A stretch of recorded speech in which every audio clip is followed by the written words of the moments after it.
Story 1. I ghosted my unfaithful girlfriend, and she got her affair partner to threaten me with harm. My ex-girlfriend of 3 years recently cheated on me with her coworker. When I first met her, she had nothing. No job, barely any money, and no car. She was living with her mother until she got kicked out.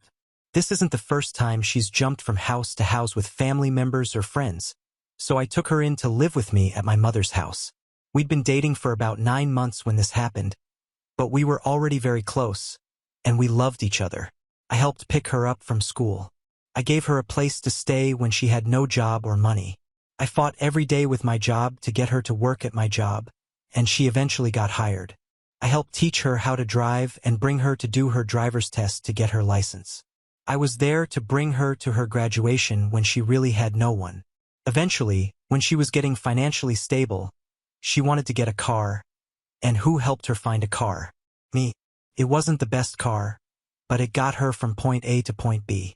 During our 3 years together, we obviously had arguments and ups and downs, but that's normal. She was also very bipolar and didn't use much manners with people like I did, so sometimes I thought to myself that she's kind of different from me. During the relationship, there was a lot of arguments, and she was that person that didn't like the silent treatment or didn't like to see me ignore her when we needed to cool down. She would keep poking me and provoking me to keep arguing with her, then all of a sudden get really emotional to the point where she threatened to kill herself if I left her. I would admit there was a time I gave her a 1-inch punch to the arm because I was dealing with a spine injury, and she took my phone away from me when I didn't want to argue. I just wanted to look at TikTok so we didn't argue, but she hates the silent treatment. She grabbed me and even dug her nails into my skin so I could let go of my phone.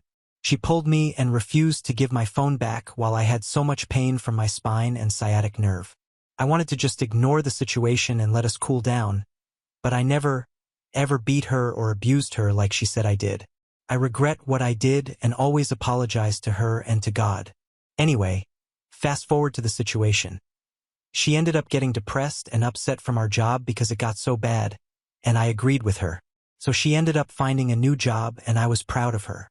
She would work overnight and come back home in the morning, but it started getting a little weird because most couples don't care about not shaving their legs or making sure they're very clean and good-looking at times when they're very close, but she made sure she looked amazing and made sure to shave almost every day. Mind you, this is a warehouse job, so there's no point in looking amazing there.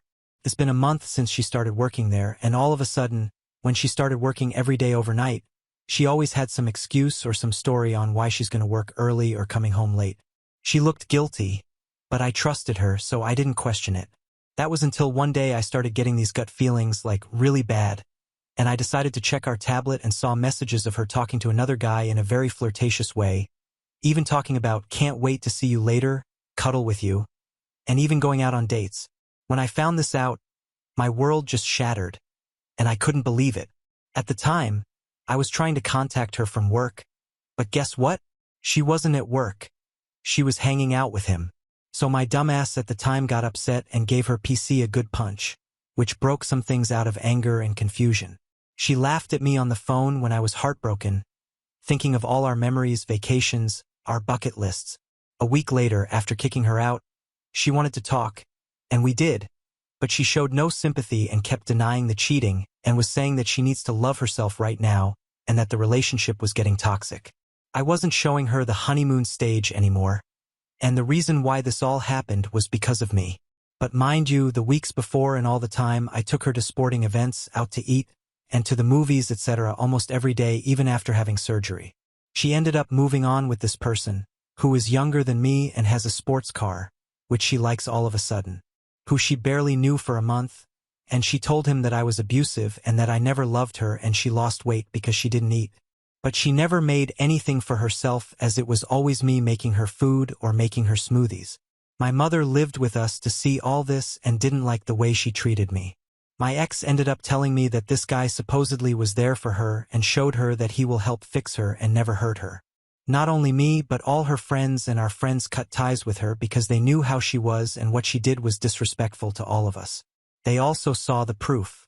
I eventually blocked her on everything, and she still lies about things with this guy, even though there's proof.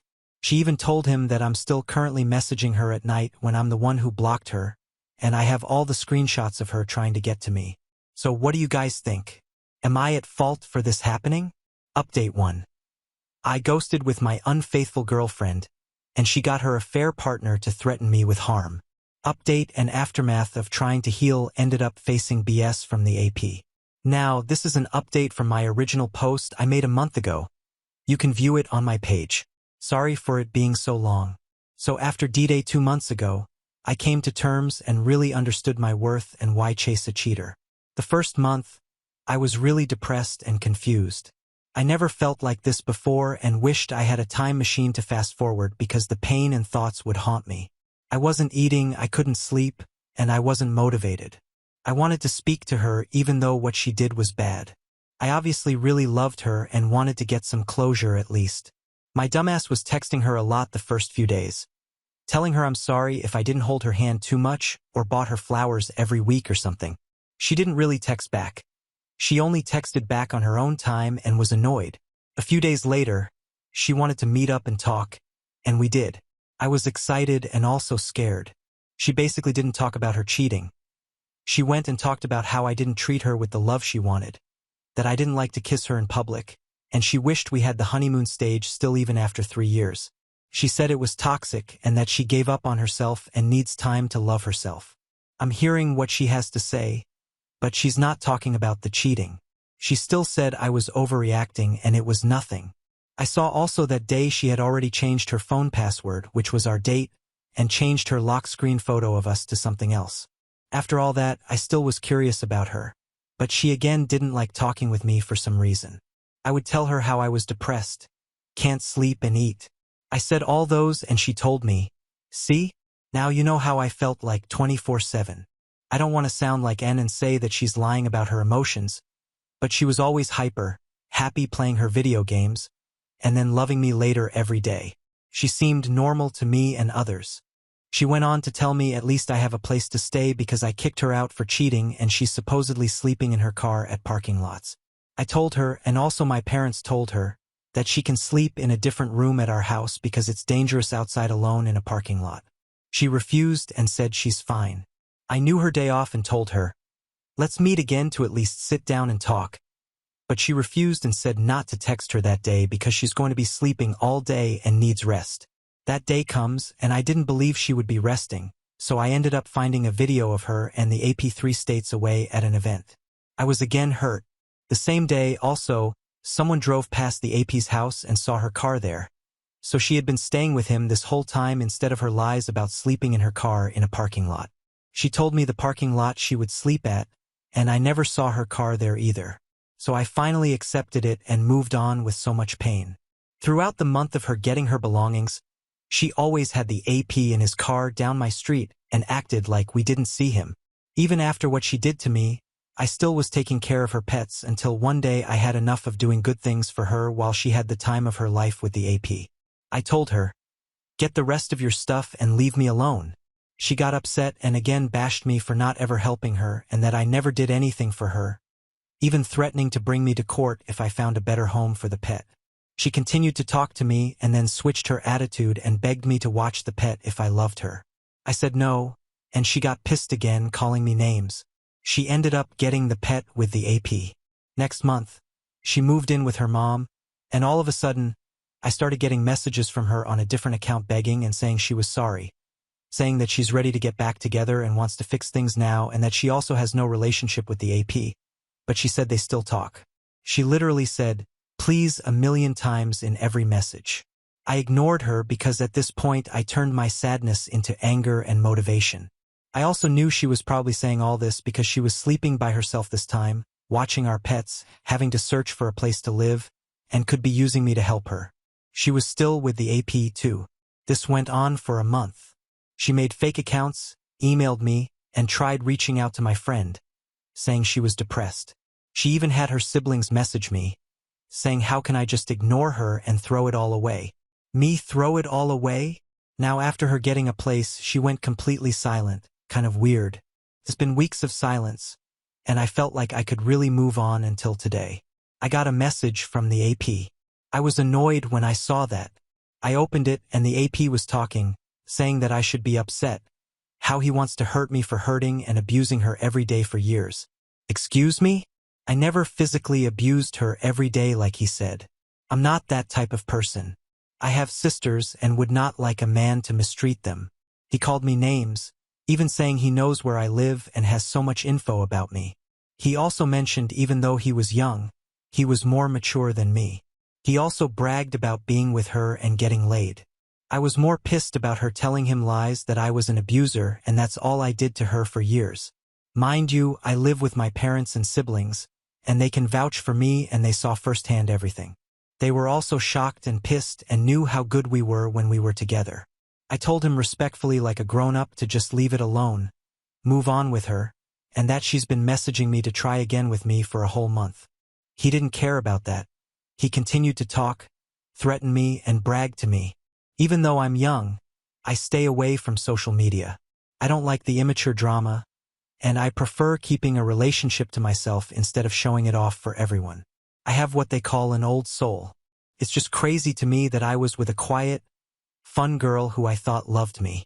We had marriage plans, had our future kids' names ready, had so much fun together, to a person who lies about me for her to get sympathy from others and possibly putting my family and myself in danger.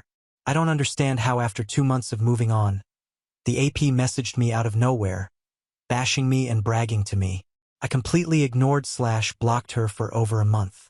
Friends told me my ex started sharing posts, throwing shade at me, sharing posts of how she's being treated better in a short amount of time versus 3 years, which happens to be the amount of time we were together. I'm still moving on, but I feel like there's always something going on. Edit. Another reason why she felt like she didn't see the relationship working is because I refused to move out with her into an apartment while we had a whole finished basement to ourselves rent-free, and I always mentioned to her that it felt very early to move on like that together. Another thing is every time before when I would tell her maybe we should split, she would get very emotional and say that she had nowhere to go and if I left her, she would kill herself while holding pills in her hand all the time. Now she freely walked away with no emotion or suicide threats when I kicked her out. Update 2. I ghosted with my unfaithful girlfriend, and she got her affair partner to threaten me with harm. Ex messaged me after months of NC. So my ex had messaged me recently after months of no contact.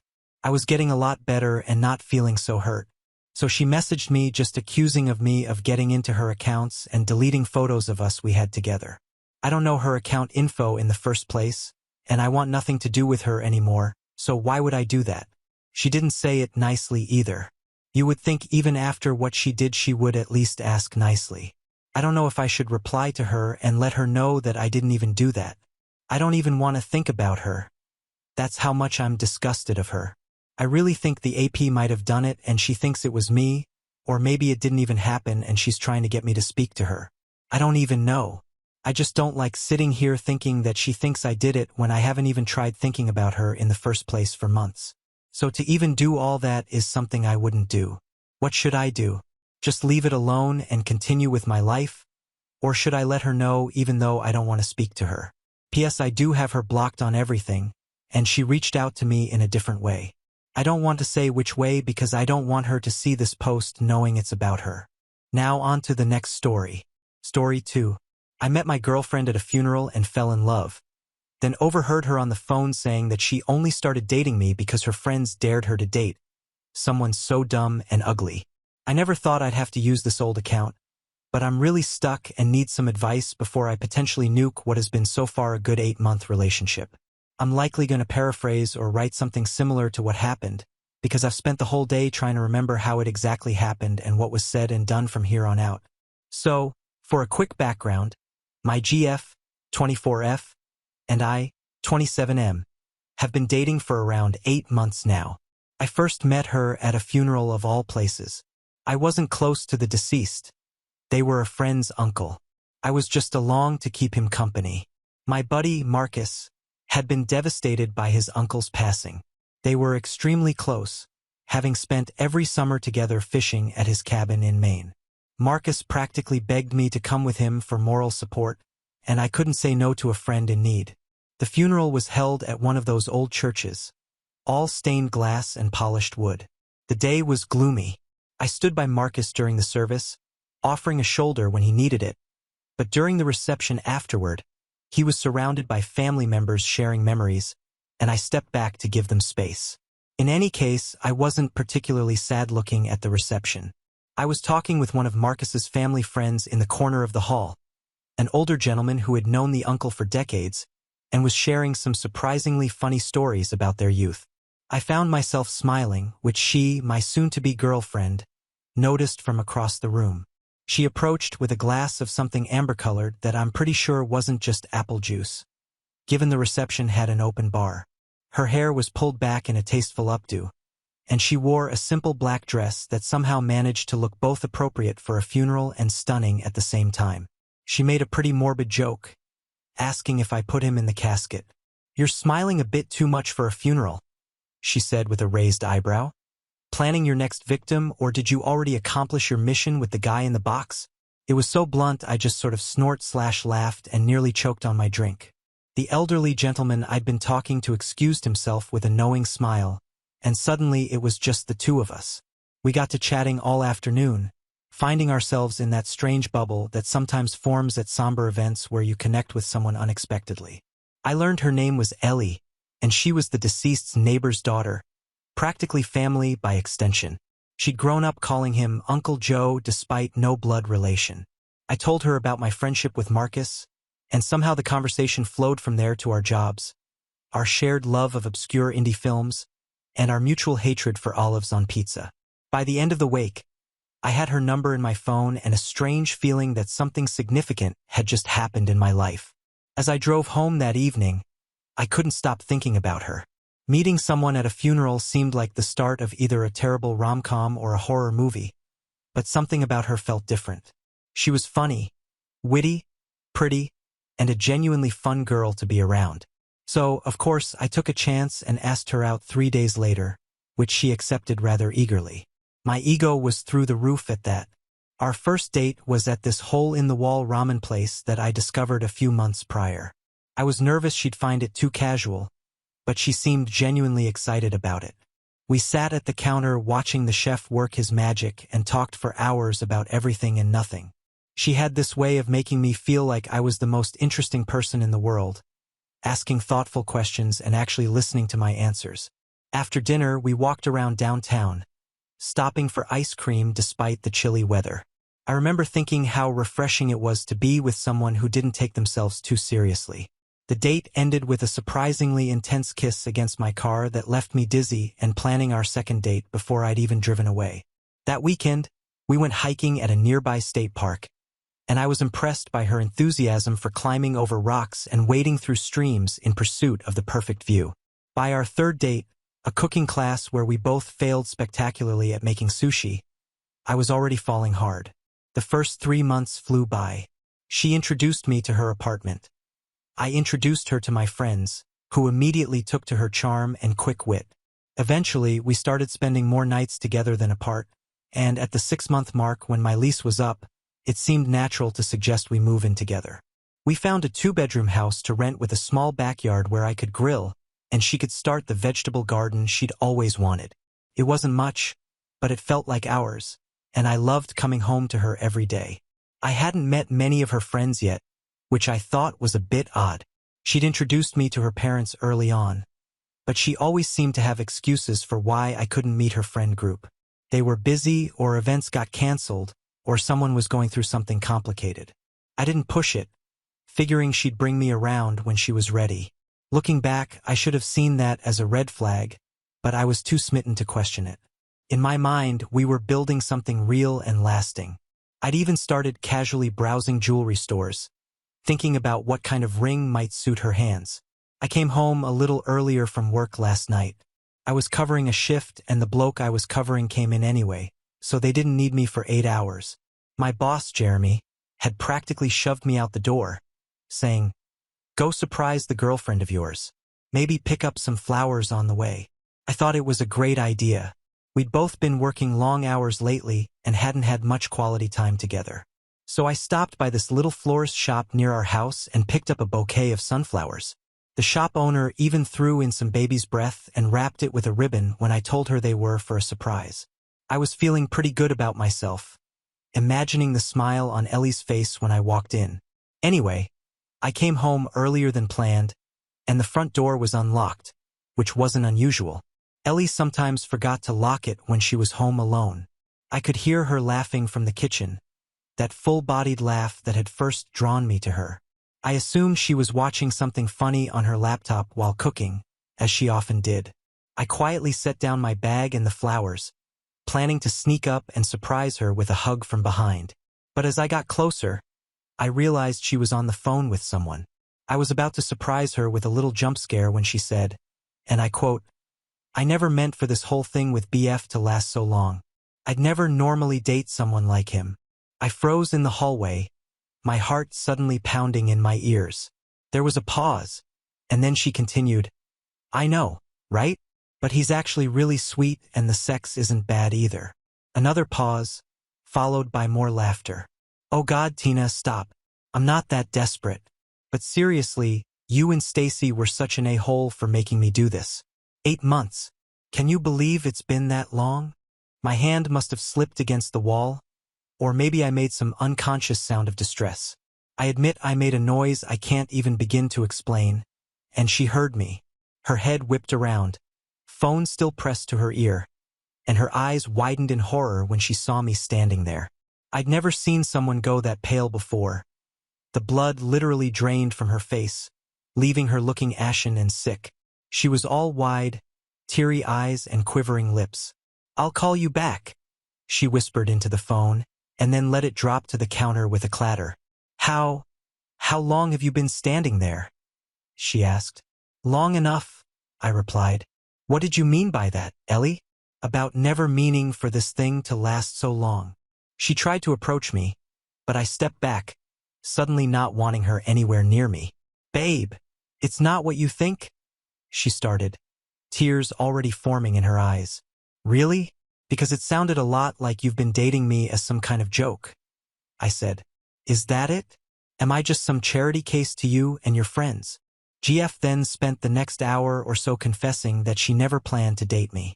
But once her friends found out she'd given me her number, they found a pic of me online and apparently found me so hilariously unattractive that GF just had to fake date me for a week to give me hope. She sat on our couch with tears streaming down her face as she told me everything. How her friends, Tina and Stacy, had always been the pretty, popular girls since high school and how she'd always followed their lead. How they'd looked me up on Facebook after she mentioned meeting someone interesting at a funeral and had laughed themselves sick over my profile picture. They kept saying stuff like, "Seriously? That guy with the receding hairline and the dad bod?"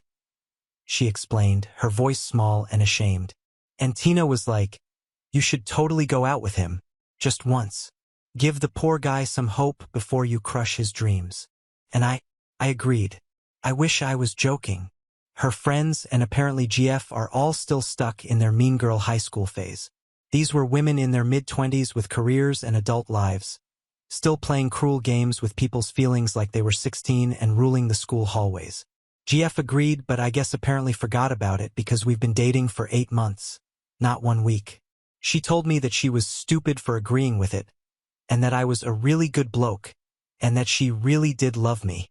But she never expected to actually feel that way about me. "After our first date, I was going to call it off like I promised them," she admitted, twisting her hands in her lap. "But then you kissed me and it was really nice, so I thought maybe one more date wouldn't hurt. And then one more turned into another and another, and suddenly I realized I was actually falling for you." "Why?" I asked her. "Because I'm not her usual type of guy?" When I asked her to elaborate, she mumbled that she didn't initially find me attractive at all, but after dating for a few weeks, she stopped caring about my looks. "My exes were all these conventionally attractive guys," she said, as if that would somehow make me feel better. "You know, the gym rat type with perfect hair and teeth. But they were all such a-holes in the end. You're different. You're kind and thoughtful, and you actually listen when I talk." I admit I sort of lost my temper here and called her an immature waste of my time. I told her I wish she just dumped me a week into dating because to find all this shit out 8 months in, when I cared about her, loved her, was foul.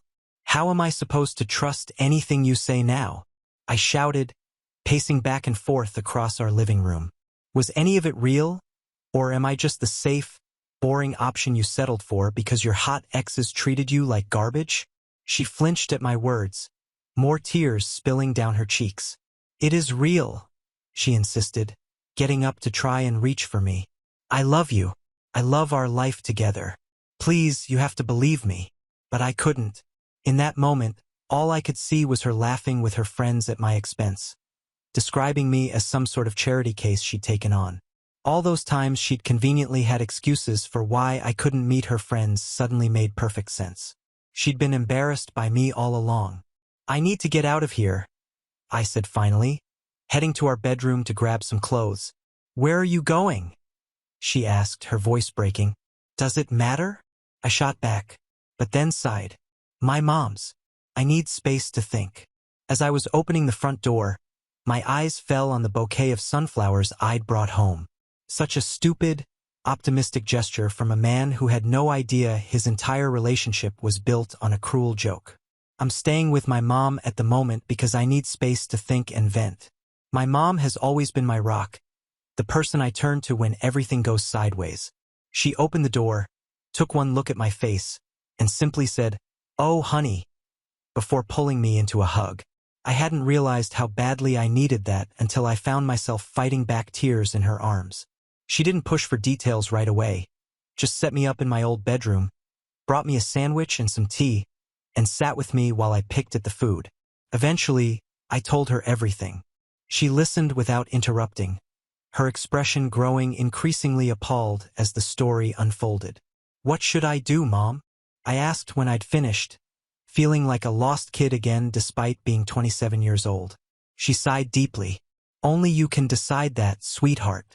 But ask yourself this. Even if she does love you now, can you ever trust her again? And do you want to be with someone who would ever, even for a moment, treat another person that way?"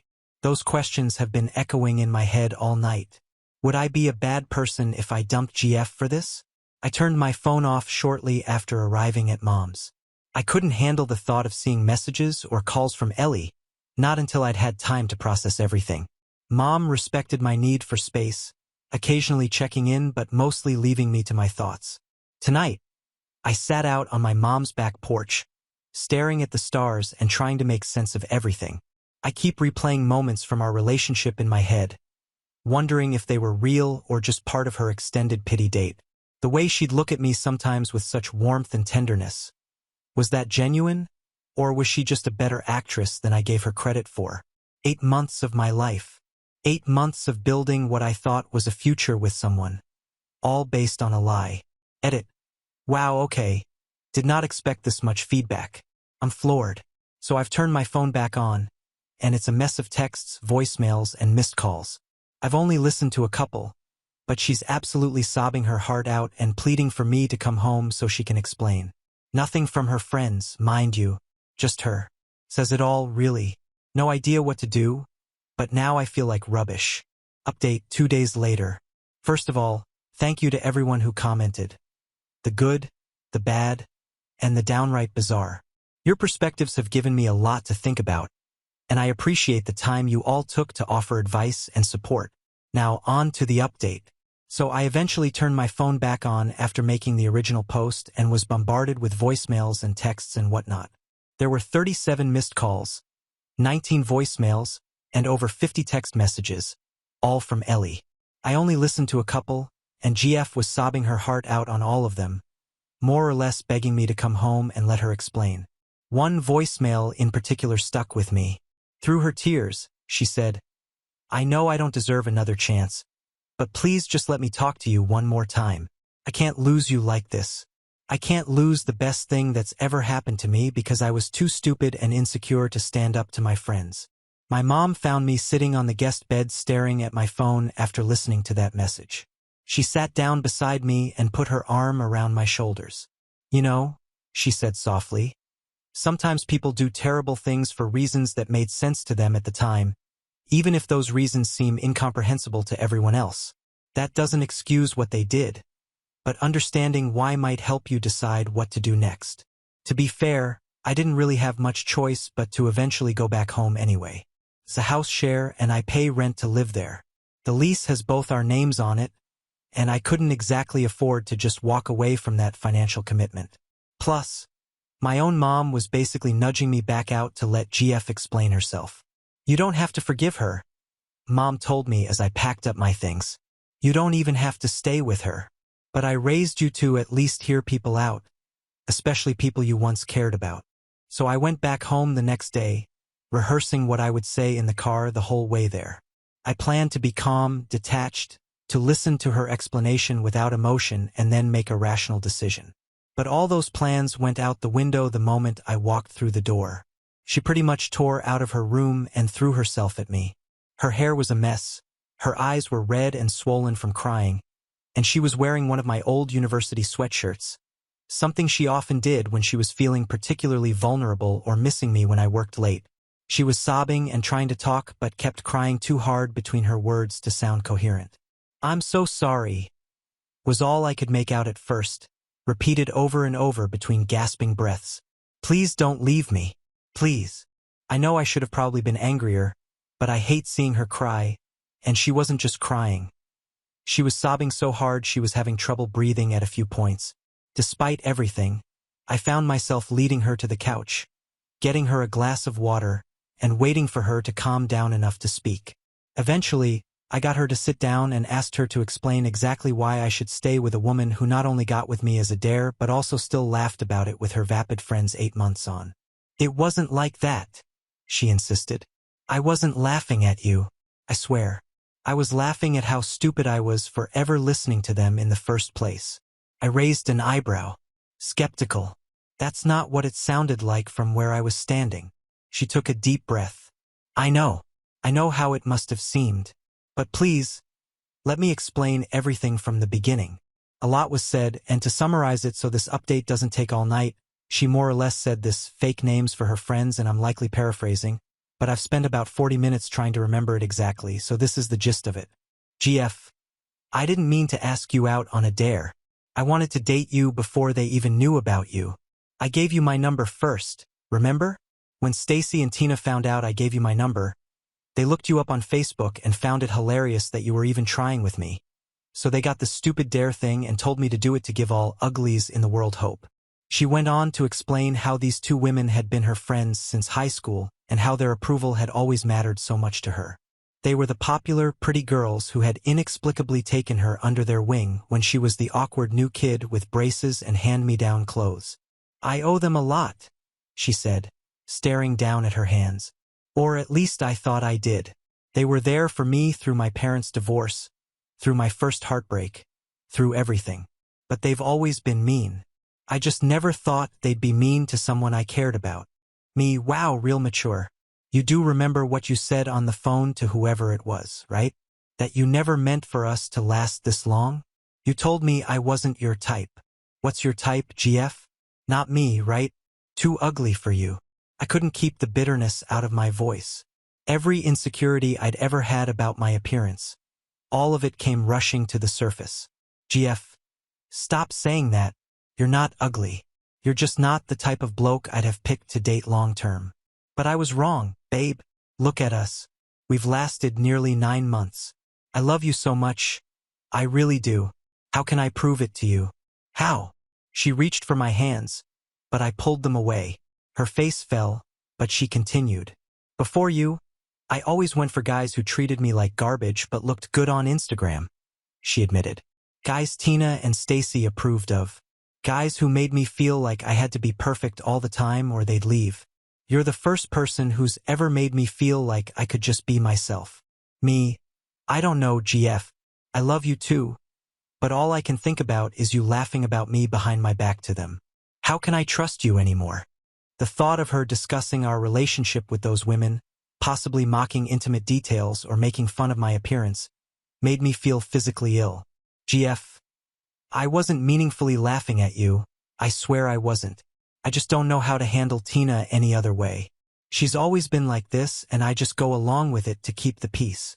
She explained that Tina in particular had a way of turning on people who disagreed with her and how she'd seen friendships and relationships destroyed when someone fell out of favor with her. "It's not an excuse," she said quickly, seeing my expression. "I know it's not. I should have stood up to her ages ago. I should have told her to go to hell the moment she said those things about you. But I was a coward. Me. So you'd rather keep the peace than stand up for me? Is that what you're saying? GF. You're twisting my words, babe.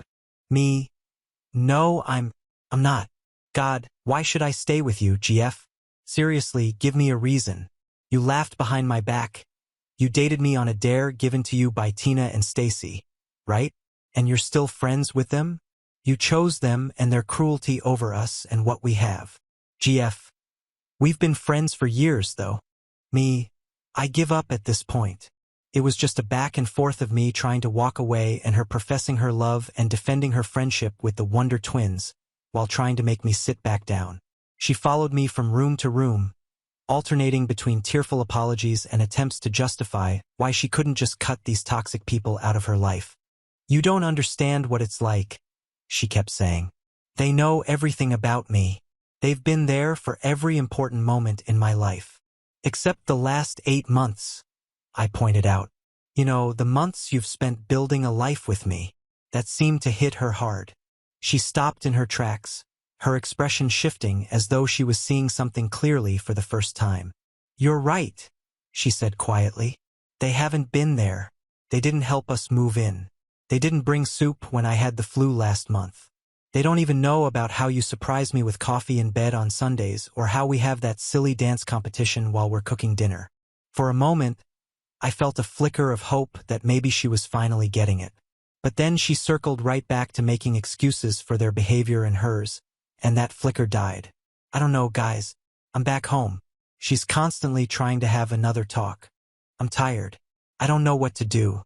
I don't know what to say. Every time I look at her, I see both the woman I fell in love with and the woman who let her friends mock me for sport. I see her genuine remorse, but I also see her inability to completely cut ties with people who clearly bring out the worst in her. Part of me wants to believe that she really did fall for me despite her initial shallow judgment, that what we built over these 8 months was real and meaningful. But another part of me doesn't know if I can ever fully trust her again, or if I'll always be wondering if she's secretly embarrassed to be with me. Advice would be wonderful because I'm very tempted to just pack it in. Now on to the next story. Story 3. Husband got a big promotion and started coming home late. Then I found a $5,000 jewelry receipt, photos with another woman, and he let her pick up our kids from school without telling me. Obligatory throwaway account because my friends and family use Reddit. All names have been changed, and some minor details altered for privacy. I honestly never thought I'd be posting here, but I really need advice and maybe just to get this off my chest. I, 34F, have been married to my husband, Mark, 35M, for 10 years. We have 2 kids, a daughter, 8, and a son, 5. Up until 6 months ago, I thought we had the perfect life. Good jobs, a nice house in the suburbs, family vacations. Now, I'm watching my marriage implode and trying to understand how my husband went from being an amazing father and partner to someone I honestly don't even recognize anymore. Let me start from the beginning. Mark and I met in our mid-20s through mutual friends at a housewarming party. He was everything I was looking for. Charismatic, ambitious, and seemingly genuine in his desire to build a future together. We dated for 2 years, during which he showed me nothing but love, respect, and dedication. When he proposed during a quiet evening at home because he knew I hated public proposals, I thought I had found my forever person. We got married in a small ceremony surrounded by family and friends. The early years were wonderful. We both had promising careers, supported each other's dreams, and worked together to build our life. We bought our dream house in the suburbs, a beautiful colonial with a big backyard where we planned to raise our family. When our daughter, Emma, arrived 3 years into our marriage, Mark was the perfect father, taking paternity leave and handling midnight feedings like a champion. Lucas followed 3 years later, and our family felt complete. Mark worked in corporate sales while I managed accounts at a marketing firm. We both earned good money, but Mark's career really took off about 5 years into our marriage. He climbed the corporate ladder steadily, and I was genuinely proud of his success. We had a comfortable life, took nice vacations, and were able to start college funds for both kids. More importantly, we seemed happy. Sure, we had normal married couple disagreements, but we always worked through them together. Everything started changing about 8 months ago when Mark got promoted to regional director at his company. The position came with a significant pay raise and more responsibilities, which we both knew would mean some adjustments to our family life. At first, the changes were subtle and completely understandable. The late nights at work became more frequent, which made sense given his new role overseeing teams across multiple states. He'd miss dinner with us maybe once or twice a week, but he always texted ahead to let me know and would try to make it up by spending extra time with the kids on weekends. I was supportive of his career growth and tried to manage things at home to make his transition easier. I took on more of the childcare responsibilities, handled all the household chores, and tried to be understanding when he seemed stressed or distant. The dynamic shifted gradually but unmistakably. The missed dinners turned into missed weekends. His texts became shorter, more impersonal, often just working late or don't wait up. He started coming home late, smelling of unfamiliar cologne, claiming he'd borrowed it from a colleague after going to the gym. When I tried to talk to him about the changes in our relationship, he'd get defensive and accuse me of not supporting his career advancement. He'd remind me that his new position was benefiting our whole family and that I was being selfish for complaining about his long hours. The first real red flag came when I noticed changes in our finances. Mark and I had always maintained a joint account for household expenses and savings while keeping separate accounts for our personal spending, an arrangement that had worked well for our entire marriage. One day, while logging in to pay our monthly bills, I noticed several large transfers from our joint account to an account I didn't recognize. These weren't small amounts, we're talking thousands of dollars at a time. When I brought it up that evening, Mark brushed it off as business expenses that would be reimbursed soon. He explained that sometimes he needed to front money for client entertainment and corporate events, and the reimbursement process could take a few weeks. It sounded plausible enough, especially given his new position, but something about his explanation felt rehearsed. I might have believed him if it weren't for what happened next. While doing laundry one weekend, I found a receipt in his pocket from a high-end jewelry store for a $5,000 bracelet purchased 2 weeks before. My birthday had passed months ago, and our anniversary wasn't for another 6 months. The kids were too young for such an expensive gift, and none of our close relatives had birthdays coming up. When I confronted him about it, Mark's reaction was explosive. He accused me of spying on him and invading his privacy, saying he was allowed to spend his own money however he wanted. He stormed out and didn't come home that night, claiming he needed to cool off at a friend's house. That's when I started paying closer attention to everything. Mark had changed all his passwords on his devices and accounts, but he'd forgotten about our shared cloud storage where our family photos were automatically backed up. New photos had started appearing. Pictures of him with a woman I'd never seen before at restaurants and hotels I knew we'd never visited together. They looked intimate, comfortable with each other in a way that made my stomach churn. In some photos, they were dressed up for what looked like business events. In others, they were clearly on personal outings, holding hands or sharing private moments. I was still trying to figure out how to handle this discovery when Mark said he needed to go on a 2-week business trip to Europe. He claimed it was a last-minute requirement from corporate, but I'd never known his company to arrange international trips without weeks of advanced planning. I decided to do some serious digging while he was away. As it turned out, the Europe trip wasn't entirely a lie. He did have some business meetings there, but expense reports showed he'd extended the trip by a week and Sarah had joined him for part of it, all charged to our joint account. Those 2 weeks gave me the time and space I needed to compile everything.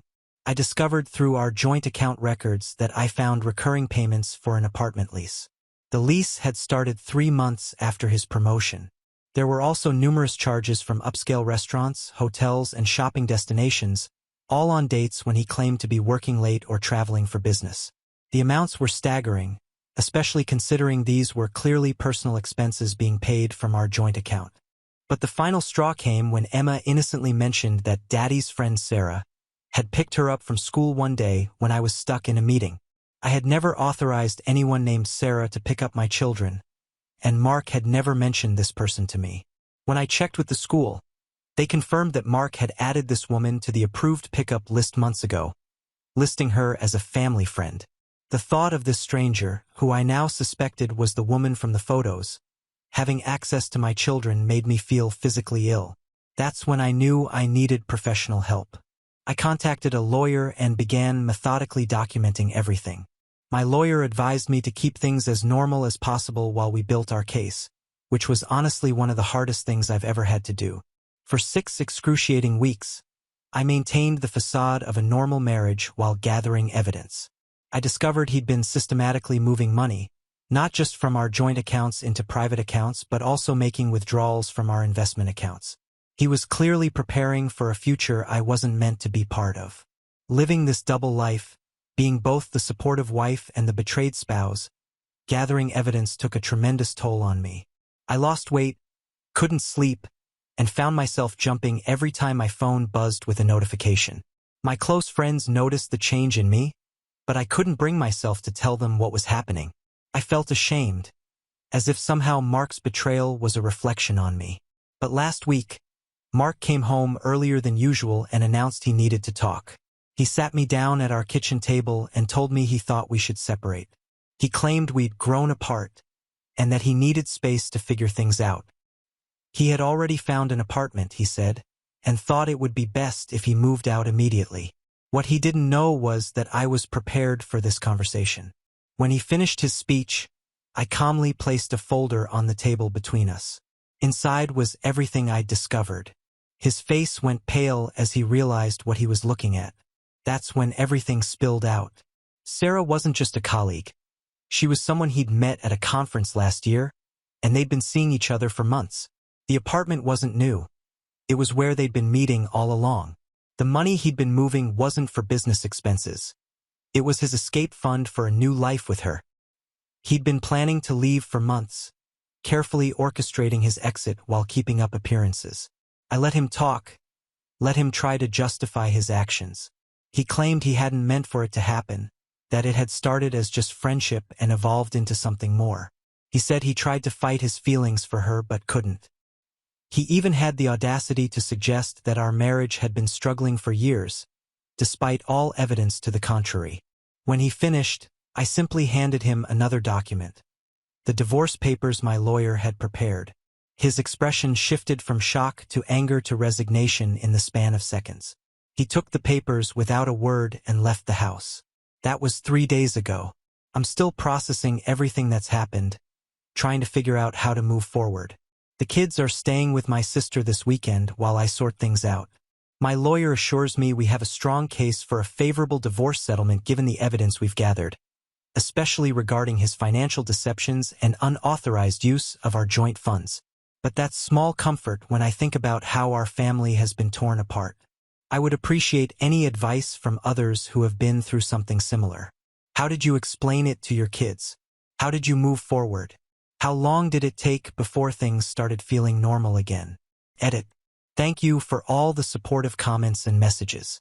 To address some common questions, my lawyer and I have been thorough with protecting ourselves legally and financially.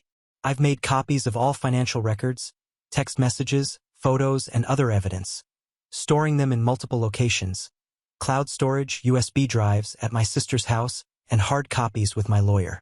We've documented all bank statements, credit card bills, and investment account records from the past 18 months, along with photos and screenshots of everything suspicious, including that jewelry receipt and apartment lease. My lawyer keeps reminding me to record any new developments as they happen. As for the kids' situation at school, we're trying to maintain some stability by keeping them at their current school for now. The administration and their teachers are aware of what's happening, and the guidance counselor is keeping an extra eye on them. We immediately revoked Mark's girlfriend's pickup authorization after everything came to light. Since their current school is closer to Mark's place, I'm looking into other options for next semester, specifically focusing on schools in my area that have good counseling services. I've taken several steps to secure our finances. All 3 joint credit cards are frozen, and I've opened a new personal account at a different bank for my paychecks. Every password has been changed: email, social media, banking, phone, everything. I set up credit monitoring to catch any new accounts he might try to open. I've documented all the money he's moved or withdrawn recently and created a detailed spreadsheet of our assets and debts. I'm also putting aside whatever I can in a separate account for legal fees. The current custody and living situation is temporary but stable. I have primary custody, with Mark getting every other weekend, supervised for now. He has to give 24-hour notice before contacting the kids. I'm staying in the house with them, and I've changed all the locks and security system codes. I also installed security cameras around the house. Maybe paranoid, but better safe than sorry. I'm keeping a detailed log of all his visits and interactions with the kids. Update 1.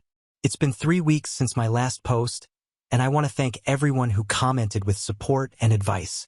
Your stories and suggestions have been incredibly helpful during this difficult time. A lot has happened, and I need to share the updates. The divorce proceedings are underway, and it's been interesting, to say the least. Mark initially tried to claim that he should get 50% custody of the kids, despite having spent minimal time with them over the past year. When my lawyer presented evidence of his absences, including detailed records of missed events and the unauthorized school pickup situation with Sarah, the tone of those discussions quickly changed. His lawyer has since suggested a more realistic custody arrangement. The financial aspect has been more complicated than we initially thought. We discovered that Mark had been moving more money than I initially realized, not just from our joint accounts and investment portfolios, but from our children's college funds as well. When confronted about this in mediation, he claimed he was protecting the money, but couldn't explain why he needed to protect it from me, their mother. The mediator and his own lawyer seemed unimpressed with this explanation. We also uncovered that he had opened several credit cards in his name alone and charged significant amounts to them, presumably for his life with Sarah. While these aren't technically joint debts, the fact that he used our shared resources to make payments on them is becoming a major point of contention in the divorce negotiations. The kids are struggling, but we're getting professional help. I found a wonderful child therapist who specializes in divorce cases, and both Emma and Lucas have started seeing her weekly. Emma's having a harder time than her brother. She's old enough to understand more of what's happening, and she's angry with her father. She refuses to talk to him during his scheduled phone calls and had a meltdown when he tried to take her to dinner last week. Lucas just seems confused and keeps asking when Daddy's coming home. The therapist says these are normal reactions, and we need to give them time to process everything. Mark's attempts to maintain his image in our social circle have been almost comical. He's been telling everyone who will listen that our marriage had been failing for years and that he only stayed for the kids. Our mutual friends know better. They've seen how he changed over the past year and how happy we were before that. Several have shown me messages from him trying to convince them to take his side, but they've been surprisingly supportive of me. Sarah, his girlfriend, finally reached out to me last week. Apparently, she had no idea Mark was still living with me and the kids. He told her we'd been separated for over a year and were just keeping up appearances for family reasons. When she discovered the truth through mutual acquaintances, she ended things with him. Now he's angry at both of us, as if we're somehow responsible for the consequences of his actions.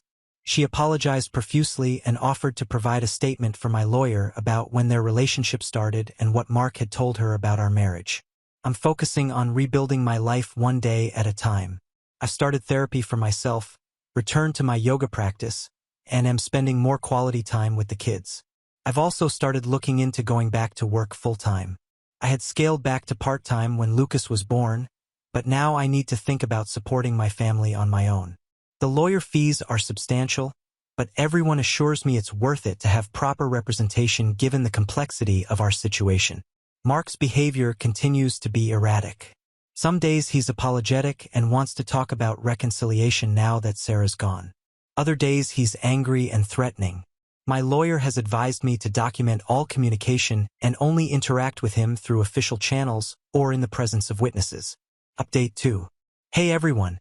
Sorry for taking so long to update. Life has been absolutely crazy with the divorce proceedings, work, the kids, and everything else. I know some of you have been messaging me asking for updates. Thank you for your support, and I finally have time to sit down and write this. 8 months have passed since my last update, and after what feels like endless court appearances, mediation sessions, and legal back and forth, we finally reached a resolution. The divorce was finalized last week after nearly a year of proceedings, and the terms are better than I expected, largely thanks to the evidence we gathered and Mark's increasingly erratic behavior during the proceedings. The turning point in the legal negotiations came about 6 months into the proceedings when Mark tried to claim our house as his primary residence despite having lived in his apartment alone for months after Sarah left him. In an attempt to force its sale, to everyone's surprise, he managed to convince Sarah to come to a mediation session as his character witness. I guess he thought she'd help his case since they'd been together. That backfired spectacularly when she instead told the truth about their relationship timeline and his lies, directly contradicting statements he'd made under oath about when their relationship began.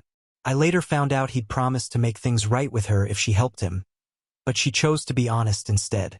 His attempt to control the narrative completely fell apart after that.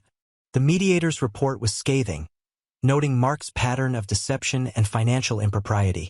In the end, I'm keeping the house and primary custody of the kids. Mark got his precious apartment and his car, plus visitation rights that he'll probably barely use judging by his recent behavior. He's been ordered to pay back the money he took from the children's college funds, plus child support and a portion of my legal fees. The financial settlement was more favorable than we initially hoped. The judge was particularly unimpressed with Mark's unauthorized use of our joint funds and his attempts to hide assets. He's required to repay every penny he took from the kids' college funds, plus interest, and the division of assets took into account his previous spending on Sarah. His company's HR department also got involved after discovering he'd been falsifying expense reports to cover some of his personal spending, which led to him being placed on probation at work. We've had to make some adjustments to the custody schedule. Mark's visits are now strictly supervised after he tried to introduce the kids to a new girlfriend without consulting me or their therapist. Yes, he's already dating someone new.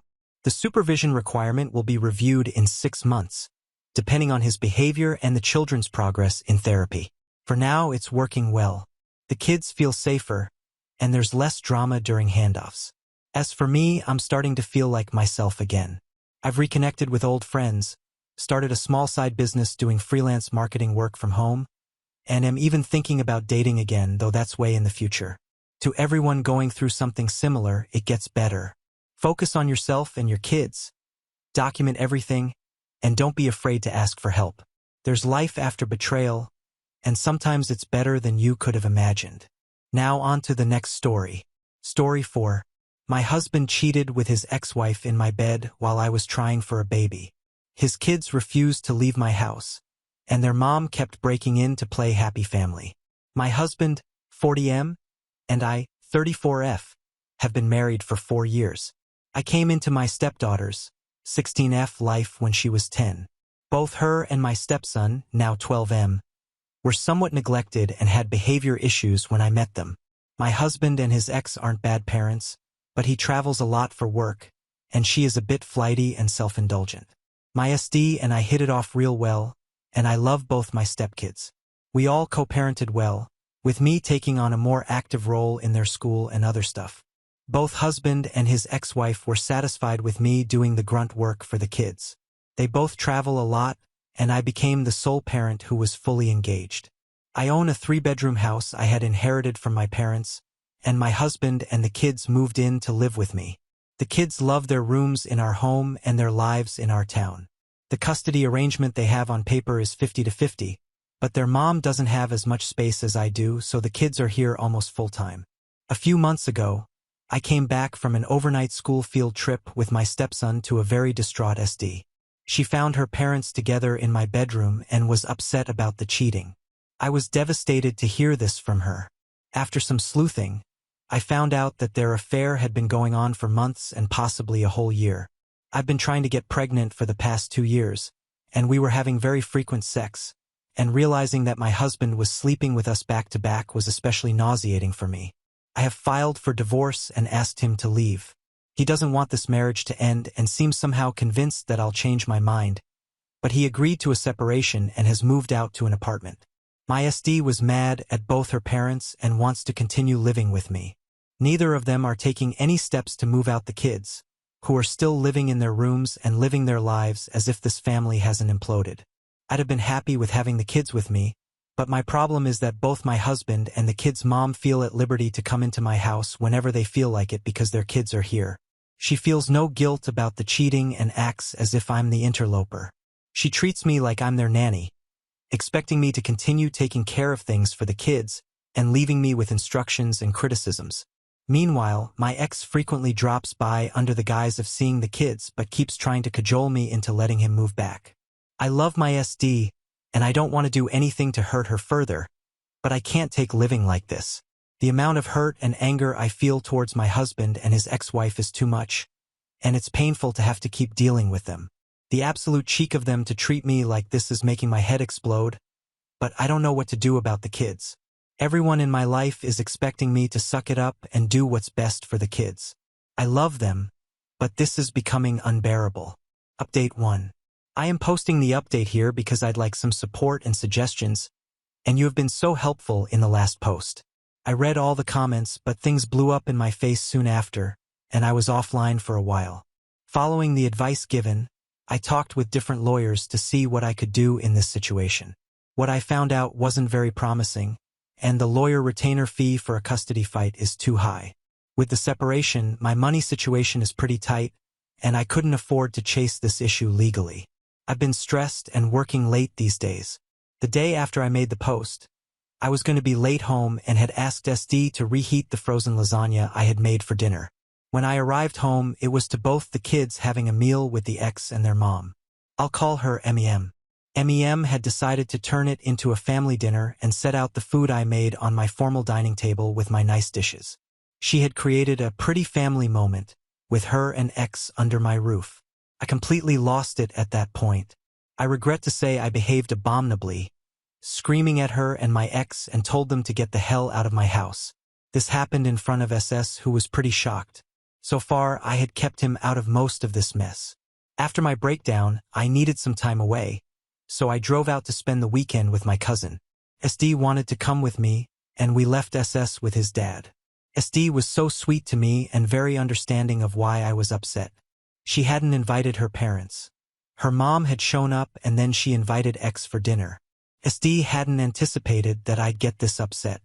Frankly, I am surprised too that I blew up like that. That's not the typical me. After we got back, I let MEM know that she shouldn't come over anymore, and if she did, then I'll report her for trespassing. MEM didn't believe me and showed up to talk, and I lost it at her. This time I did call the cops. They nicely asked her to leave and she did. Cess was very upset at me for this. MEM showed up again the next day, acting all sweet and telling me that I am being unreasonable. Unfortunately, I became pretty unhinged at this and swore and yelled at her. Cess shoved me and screamed at me to shut up. I fell on my butt and was shocked into silence. MEM was pretty surprised too and left immediately, whereas SS ran and locked himself in his room. He called his dad to come get him, but he was out of town, and MEM ignored his calls. SS is a very loving kid, so his reaction was very heartbreaking. I understand where he is coming from, though. MEM is his mother after all. MEM is also a very pretty person who comes across as very sweet and delicate. She's the type of woman people jump to help. It is natural that SS would feel protective of her. I hadn't expected that he'd turn on me, though. The rest of the week was bad, with SS angry at me and refusing to talk to me. When his dad got back in town, he came and got him. SS told him he didn't want to live with me anymore. A few days later, X wanted me to take back SS, but the kid didn't want to come back. I told X I will not force him, and X got pretty mad at me. He wanted me to fix the situation somehow. When I refused to make SS stay with me, X became pretty mean. He said a lot of things, the worst being that he's relieved I didn't get pregnant because I'd make an awful mother. I was afraid of things turning out this way, but I've got X and MM out of my house, and that is a relief. SD is going to live with me till she moves out to college. X is struggling to find childcare for SS and is so angry at me that I think he'll not slow down the divorce anymore. I want to fix this with SS, but a big, selfish part of me is afraid to do anything that'll bring his parents back in my life. I really don't understand MEM's actions and motivations in all this. She wanted to sleep with X, and I had walked out of the picture, and it was all hers. If she wanted her kids, it wasn't like there was anything I could do about that. If she didn't want her kids, I was already taking care of them. but she'd keep violating my boundaries with a smile on her face and be all surprised that I am not happy about this. Right now, neither her nor X want to be the daily parent to SS, but he is angry at me enough that he doesn't want to choose me. I feel so crushed about that. Update 2. Nothing of consequence has happened on the legal front since my last post. Emotionally, it has been a lot of ups and downs. A lot of people messaged me suggesting that I should let SD go and that it's not healthy to have her staying with me. That may be so on paper, but it's not something I want to do. I met X a few years after my parents' death. I was very close to them, and they passed away one after the other. I suffered from a lot of depression from grieving. My boyfriend at that time dumped me, and I lost a lot of friends. When we started dating, I was coming out of my sadness but was still very lonely. SD and I became each other's supports very quickly. She felt neglected by her parents and had resentment towards them, and I suppose she loved the attention I gave her. I found her to be a loving kid, and I liked bonding with her. SS and I were close too. While he loved his mom, I did kind of assume that he was closer to me. One of the resentments that SD held against her parents was that they were uninterested and dismissive of her extracurriculars that led to her failing in some activities she was very passionate about. She's into a sport I was familiar with, and I spent a lot of time training with her and taking her to her events and classes. She is very good at it now, and it's going to be a source of scholarships for her and possibly get her into the college she is interested in. She is hardworking and ambitious, and I want to support her as much as I can. She has promised to keep her parents out of our home, and I hope she sticks with that till she leaves for college. X has been very angry and ranting at me in messages. I have stopped answering his calls and I don't reply to his emails. I've told him the only subject I'll discuss with him is divorce and only through my lawyer, so he's been bad-mouthing me to a lot of our mutual acquaintances. A couple of people have gently chided me for abandoning SS. One went so far as to say that women who become stepmoms should know what they are signing up for, and a real mother wouldn't leave her children. I am not good with conflict and haven't been able to respond properly.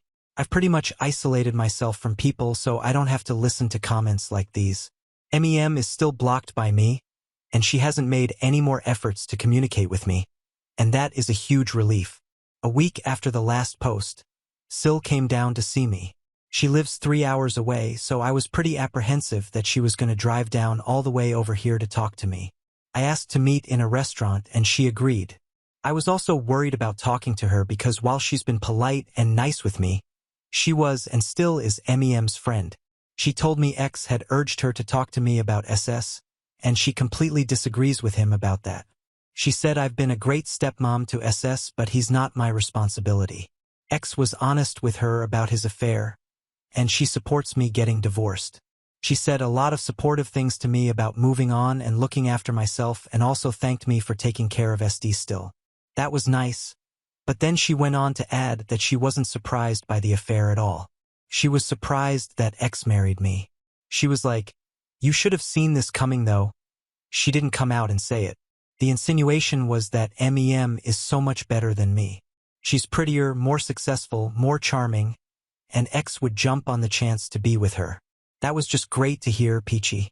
Though it's easy for me to accept now that I am not the smart one here because I didn't see it coming at all. I was happy and in love with my family. The upside to that meeting is that X has stopped harassing me. I haven't heard anything from him since, and I think he has stopped talking about me to others too. I don't have anything on SS yet though. SD told me he's all right and waiting for summer vacation to start. A few of you said that MEM might have been interested in taking my house. I don't think so. She does all right by herself and has a good career. She has a rather spendy lifestyle and lives in a very fancy 2-bedroom apartment in the city, while my house is in a child-friendly but staid suburb. I hope things continue to be quiet because I need to get my head straight and focus on work, or I may get fired, and my job is the one thing going for me right now. Update 3. We had a court date, and the judge ordered mediation and put this off for a few more months. I was hoping this would be a wrap-up after all. We don't have kids together, and I want nothing from X. I didn't bring up custody for SD or SS, and he didn't either. All I want is a divorce and to walk away with what I brought in, my house and my car. X isn't fighting for those, but he's still saying he doesn't want a divorce. WTH man? He's left me 2 messages asking to talk. I've ignored him. The mediation will be over Zoom, which to me sounds more comfortable than an in-person meeting. SD and I are doing well living together. MEM is silent. Nothing from SS so far. Update 4. I am divorced. Papers are signed. Judge has signed off. It's done. I am so relieved. I was scared that this would drag on for longer. The first mediation meeting was a show with X trying to talk at me that we should go through marriage counseling. The mediator was a very firm woman who kept the conversation in control, though. We had a couple more mediation emails, and he agreed to sign off. I was still nervous about how it would go today, but X played nice and signed off on everything. A very nice surprise was that he voluntarily gave me our entire joint savings account. I was not expecting that. I had asked for half of it, though in reality he has put more in it than I did. I'd have been okay with taking just my portion, but he surprised me by giving me all the money. It was our emergency savings, so not a rich amount, but a nice high 5-figure number. I am so relieved about it. Money had become tight with lawyer fees and changes, and this helps. Emotionally also, it made me feel better about myself. I may be wrong, but my heart wants to read this as his acknowledging that he screwed me over and I deserve something back. Update 5. Okay, not really an update, more like a vent. I can write things down here that I can't talk about in real life. I am making a big show of being happy and social and carefree to people in real life, but honestly, I am so damn miserable and sad. The first couple months, I soldiered on out of pure spite and determination to remake myself, but it's devolving into sadness.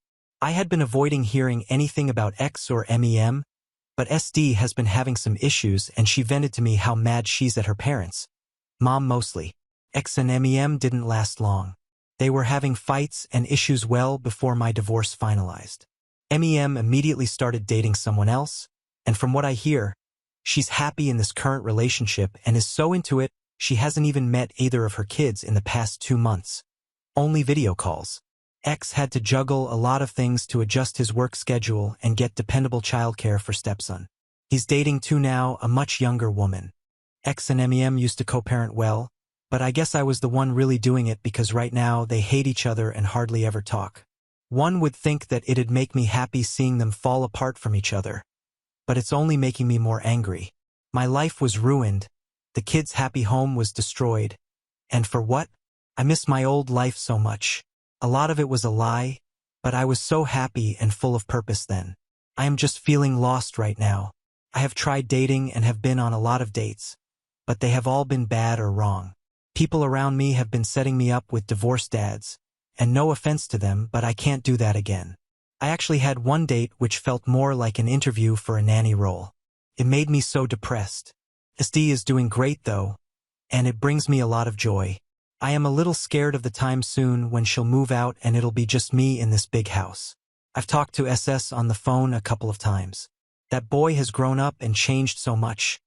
It feels like we were separated for years. He's gonna come for a sleepover during the Halloween weekend, and I am pretty excited about that. SD was going to babysit him at X's place while he travels. But I got to have him with us since it's Halloween. Update 6.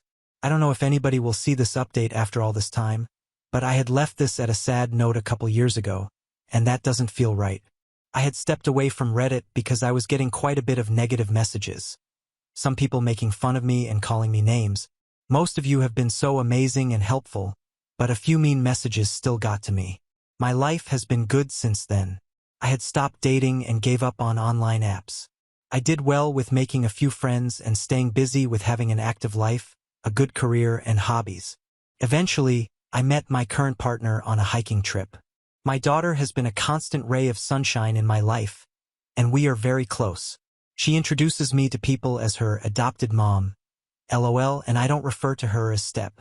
She is doing great at college.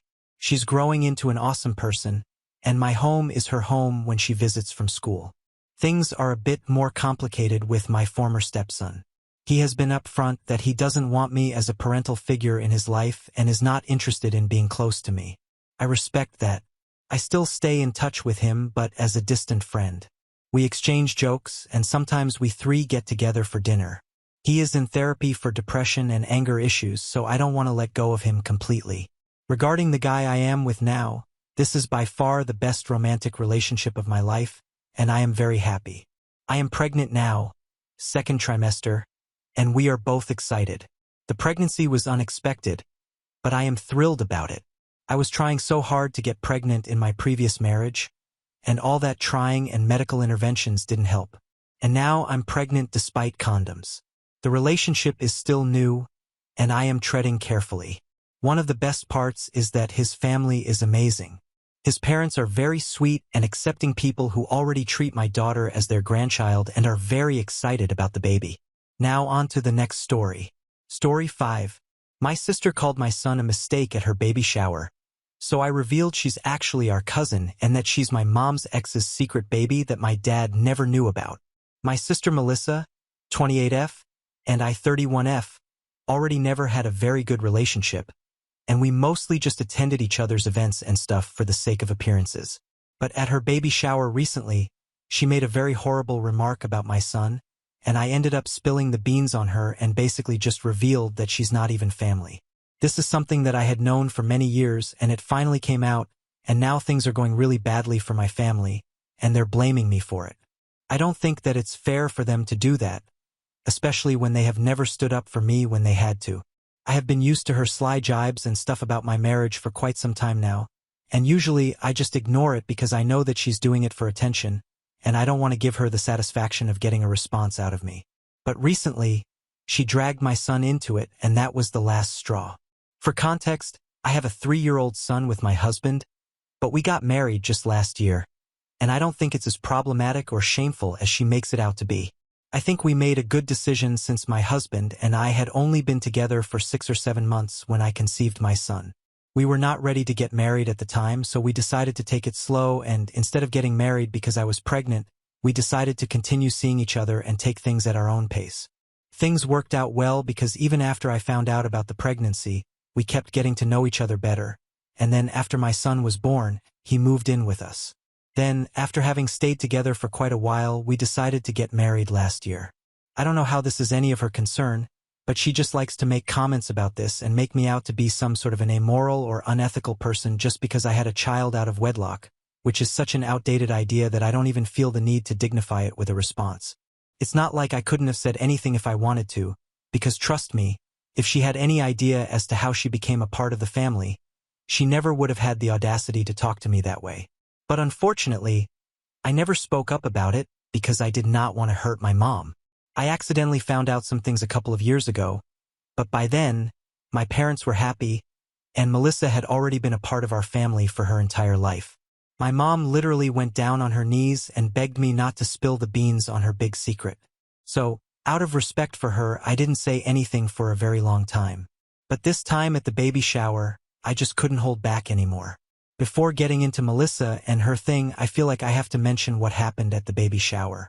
Once everyone had arrived and we were all talking and stuff, Melissa stood very close to me with a group of her friends and started talking real loud. She was telling them about how she had known her husband for 3 years before she got married to him, and they waited for 2 years before they decided to get pregnant. After explaining the timeline to them, she started telling them that she had planned her future with her husband very carefully because she wanted to make sure that everything was on track, and they did not have any surprises. Because the last thing that she wanted was for her first child to be a mistake, since that would really derail her plans and she didn't want to end up like a certain somebody. I guess it's easy to understand why it was the last straw for me, because before this, at least she had the decency to keep her insults very tame, and it was very easy for me to ignore them. But this one was not like that. This time, what she said was very disgusting in the implication that my son had been a mistake who had derailed my life. I did not like it. Besides, my husband and my son were right there beside me, and they had heard everything as well, which really upset me even more. So I just snapped and addressed her directly, and then I told her that she wouldn't be talking so much if she knew about her own story, and then just got into it before my mom could stop me. Very frankly, I wasn't even thinking about how this would reflect on my mom, because for so many years, even though I had kept a secret to myself, she had never stood up for me or told Melissa to cut it out. So I just went ahead full throttle, and that's how everybody found out that Melissa isn't actually my sister. She's my cousin, and my mom adopted her when she was 6 months old. I don't think that the guests would have found it so scandalous if that was the worst of it, but unfortunately, there was more. My aunt being Melissa's real biological mother was still fine, but it was the identity of the father that really had people shocked. Melissa's dad, and a huge part of the reason my mom adopted her, was my mom's ex-boyfriend from high school and the only man she had dated before she met my dad. The cherry on top was the fact that my mom had basically manipulated my father into adopting Melissa by telling him that her sister was just 22 and she was not ready to take on the responsibility of being a mother. So she made it seem like she was doing something very kind, and that's how they ended up adopting Melissa. But the darker truth was that my mom just wanted an excuse to stay in touch with her ex, and up until a couple of years back, I know for a fact that she was still in touch with him. About this, I don't want to get into the details of it, but basically, my mom and her ex broke up after high school, and then in college, she met my dad and started dating him, and after graduation, she got married to him. But I guess they were never really able to get over each other, and soon enough, her ex hooked up with his sister, which is messy as it is. I don't even know how that ended up happening, but that's none of my business anyway. They were involved with each other for a couple of months, and that's how my aunt ended up pregnant with Melissa. But she wasn't ready for a child, so she requested my mom to adopt the baby. The problem is that my mom pretty much already had her hands full with me because I was 3 at the time, which is pretty young, and she wasn't ready for a second child. So that's when her ex decided to step in. He told her that it was his baby, and he requested her, and then she finally gave in. She somehow convinced my dad to adopt Melissa, and that's how she became a part of the family. Obviously, I don't really remember any of this because, like I said, I was just 3 years old back then, so even I had no clue that Melissa was not my biological sister. She had been adopted. We were both raised to believe that we were bio-sisters, and after my aunt passed away in a car accident 3 years after Melissa was born, there was nobody to contradict our parents either. So we grew up believing that she was my sister until my mom accidentally left her phone unlocked a couple of years back, and I ended up reading a few of her messages. While she was talking to her ex back then, I did not know that it was her ex. I just knew that it was some guy asking about Melissa, talking about how much his daughter had grown up, and trying to grab lunch with my mom and also telling her to bring Melissa with her because he believed that it was finally time for her to find out the truth. My mom hadn't replied, but I scrolled up and I saw that she had been in touch with this guy for a while, and I found it very suspicious, so I confronted her about it, and that's how the entire story came out. My dad was obviously aware of the fact that Melissa was his sister-in-law's daughter, not his wife's, but she had been very clever and excluded the fact that it was actually her ex's daughter as well. The two sisters had told my dad that some random guy she had a one-night stand with was actually the father of the baby, and that didn't raise any alarms with my dad, so he was blissfully unaware of everything until I brought it up at the baby shower. This shocked Melissa, and to top it off, I decided to taunt her about how she had made an even bigger mistake than my son, so she should probably look into her own life story first. It was intentional, I won't lie, and I knew that it was going to cause a lot of trouble for everyone in my family, but I honestly couldn't care less about it. Right now, Melissa is not talking to my parents and has even rescinded their invitation to the wedding. Back when I left the baby shower, she looked pretty furious, and she was having a hysterical temper tantrum, so this isn't surprising. However, I really didn't see my parents' divorce coming because apparently after the baby shower, my mom and my dad got into a really big fight at the baby shower itself about the whole thing with her ex because of course he had no clue about that detail. And for the past couple of years, even after I had found out about it, I hadn't breathed a word of it because my mom had promised me that she had nothing going on with him. She even told me that the only reason she had responded to him recently was because he had been pestering her for months about Melissa and, being a parent herself, she didn't think it was right to continue ignoring him. Apart from that, she told me that whatever feelings she had had for him at the beginning of her marriage were gone, and now all she loved and valued was my dad. So for the sake of that, I kept her secret, but now I don't think that I should care because clearly they didn't care about me, which is why they never stood up for me when Melissa was blatantly insulting and humiliating in public. Part of it is my fault too. I never stood up for myself either, but that's just because I did not want to create any drama and embarrass my family. I knew that at the end of the day, they were going to try and blame me, which is why my mom is going out of her way right now to pin everything on me. She's been sending me text after text, telling me that I've ruined everything for her because her daughter isn't speaking to her, and her husband has moved out and is demanding a divorce all because she tried to do something good for her sister. and she's claiming that my little ego-driven outburst ruined everything. Believe it or not, I do feel a little guilty because it's true that her life is pretty much in shambles right now, and that's just because I lost my temper. Of course, none of my friends or my husband thinks that I did anything wrong, but still, I feel like I need to get a second opinion. Am I the a-hole for revealing my mom's secrets and ruining her life out of anger? Edit. Guys, I'm not really sure about what exactly went wrong with my mom's relationship, and I also didn't think it was relevant in the context of the story, so I didn't include it. But anyway, this is what she told me. She said that she had to break up with her ex because they couldn't do the whole distance thing, and they were going to different colleges after high school. After she met my dad, she really liked him, but she still had feelings for her ex, so things were a bit complicated. Eventually, she chose my dad because she thought that he could provide a more stable lifestyle compared to her ex, who was more on the party animal side of things. And from what my mom told me, it was apparently at some party that her ex bumped into my sister and they ended up hooking up. Of course, she was not happy about it in the beginning, and that's why she was very hesitant to adopt their daughter. But even after she got married, she felt like she still had some lingering feelings for her ex, which is why he was able to convince her to adopt Melissa, but she knew that my dad wouldn't like it if he got to find out about it, so she kept it a secret from him. Now this is whatever my mom had told me when I confronted her about the messages, but you guys can take it with a pinch of salt because things might have been different. It's just that I don't know anybody else who would be able to tell me the truth, so my mom's word is all that I have to go on right now. Anyway, since a lot of you have been asking about what exactly went on with my mom, dad, her sister, and her ex, this is basically the gist of whatever she told me. Update 1. Hi. Thanks for the comments and stuff. I really needed to hear that because I had been feeling very guilty about whatever was going on with my mom, but now I don't, not so much. It's been a week since the baby shower, and my sister is still not speaking to anyone from the family, but they only have themselves to blame for that. My parents are both upset with me, but mostly my mom because a couple of days ago my dad finally sent over the divorce papers.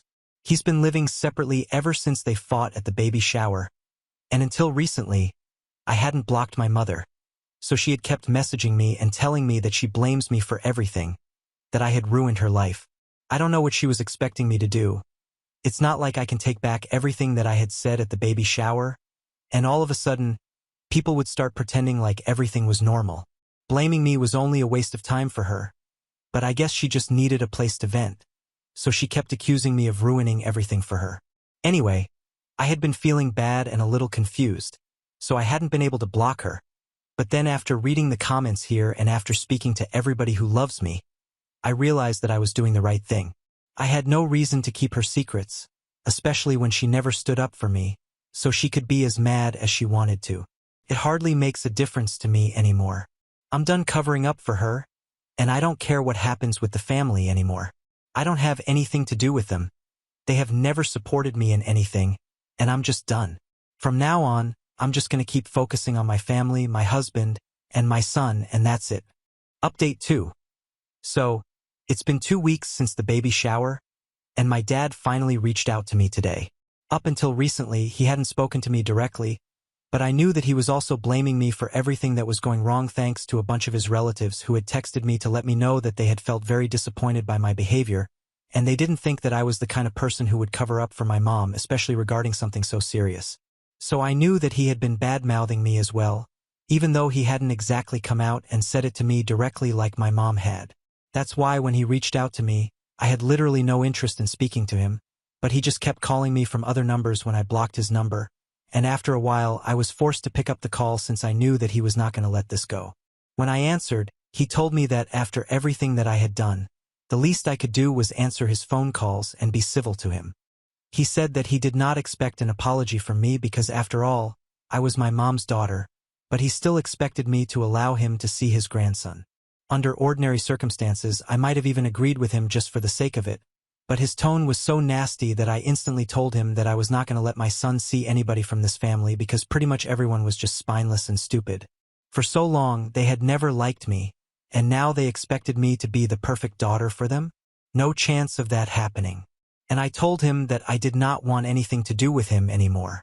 Before he had the chance to argue with me, I just hung up the phone quickly. But when I got home, I saw that my dad was out there waiting for me. I had picked up my son from my mother-in-law's place since she is the one who takes care of him while my husband and I are away at work. So since my son was with me, I did not want to get into any dramatic situation, or worse, a fight with my dad, because my son obviously has no idea about all of the drama going on behind his back. He still loves his grandparents, and he was very happy to see his grandpa after a long time. He literally ran towards him and my dad picked him up, and they played for a while. We were standing outside my house since I had no idea what to do. It was a pretty awkward situation because I myself had no interest in speaking to my father or interacting with him in any way whatsoever, but it was clear that my son did not feel the same way. Anyway, after a couple of minutes, I unlocked the doors to the house and asked my son to go in and freshen up, just so that I would have an excuse to speak to my dad in private.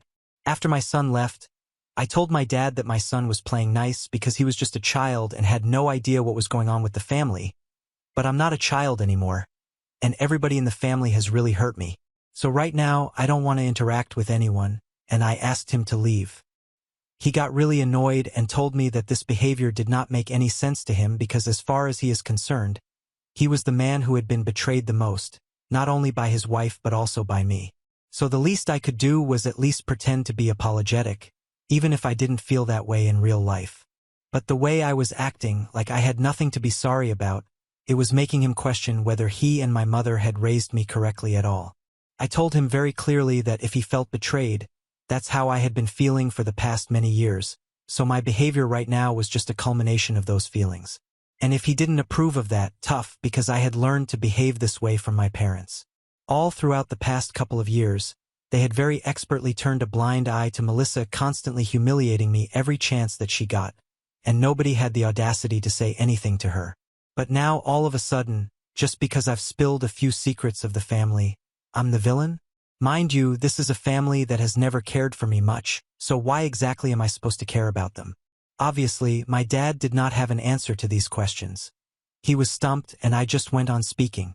I explained to him exactly how upset I had been when Melissa had made that comment about my son at the baby shower, calling him a mistake. And even then, nobody had stood up for me or my son. So right now, the whole act that he was putting up with, really loving his grandson, I told him to just save it for somebody who would believe in it. I didn't doubt that my parents loved my son. Everyone did because he's just a kid and it's easy to love him. But at the end of the day, I knew that the golden child's grandson would probably mean more to them than my son would. Besides, if the father could not even bring himself to defend or just speak up and say something at least when his dear grandson was being referred to as a mistake, then I don't think he had any business overstepping my boundaries and coming to visit his grandson when I had made it very clear that I did not approve of it. Right now, that's all that I had to say, and he didn't seem to have anything to say in response or in defense. So I just walked to the door and shut it. I thought that he might try to come inside and meet my son again, but he didn't, and a couple of minutes later when I looked through the window, he was gone. Later on, when my husband came back home, I told him everything about my interaction with my dad, and he told me that this had been a long time coming. My parents really love to pretend like they have been hurt in the situation, but in reality, I'm the one who has been hurt day after day, and they have never cared about it. So this whole expectation from me that I should always be a good daughter and put my family before myself every single time had been drilled into my head subconsciously, but I'm breaking out of it now. I've already dealt with my father and made it clear to him that I'm not interested in speaking to him anymore. And if my mom contacts me again, she'll be hearing the same, though for now, I think she's keeping her distance from me, probably because she's busy with divorce and everything at the moment. Update 3. It has been close to 1 month since I last spoke to anybody from my family, and that was my dad. I kind of told him off in my last update, and since then, he has had the good sense to stay away from me. Melissa and I have obviously had no contact since the day of the baby shower, and I don't think any of us are worse off for it. After I had blocked my mom, she kept her distance from me as well, but then a couple of days ago I started receiving messages from some anonymous accounts on Facebook, and all of them were really hateful ones, telling me that I'm a horrible human being, absolutely worthless and stuff like that. Initially, it was a bit off-putting, and I thought it was somebody playing a prank on me, but I know that none of my friends have such a terrible sense of humor. At first, it did not even occur to me that it might have been my mom because it seemed like a really far-fetched possibility.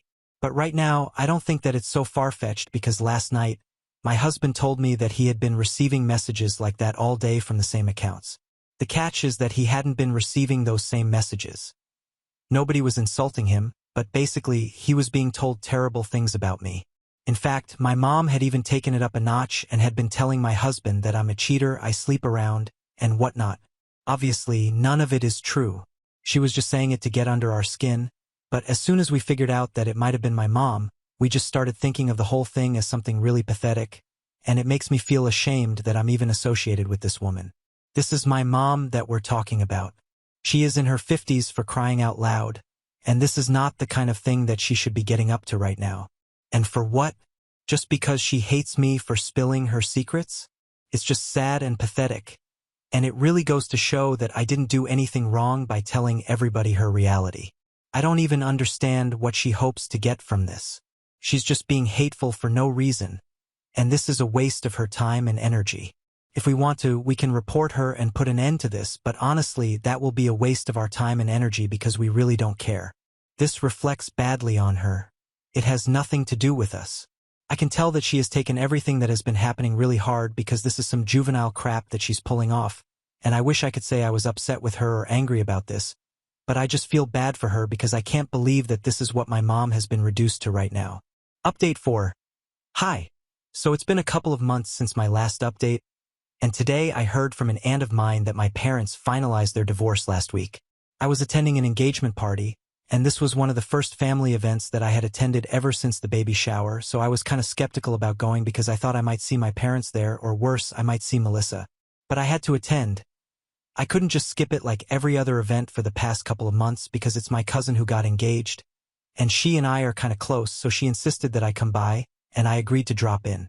But when my aunt told me that neither of my parents were attending and Melissa had already declined the invitation, I stayed for longer, and she ended up telling me a lot of things about my family.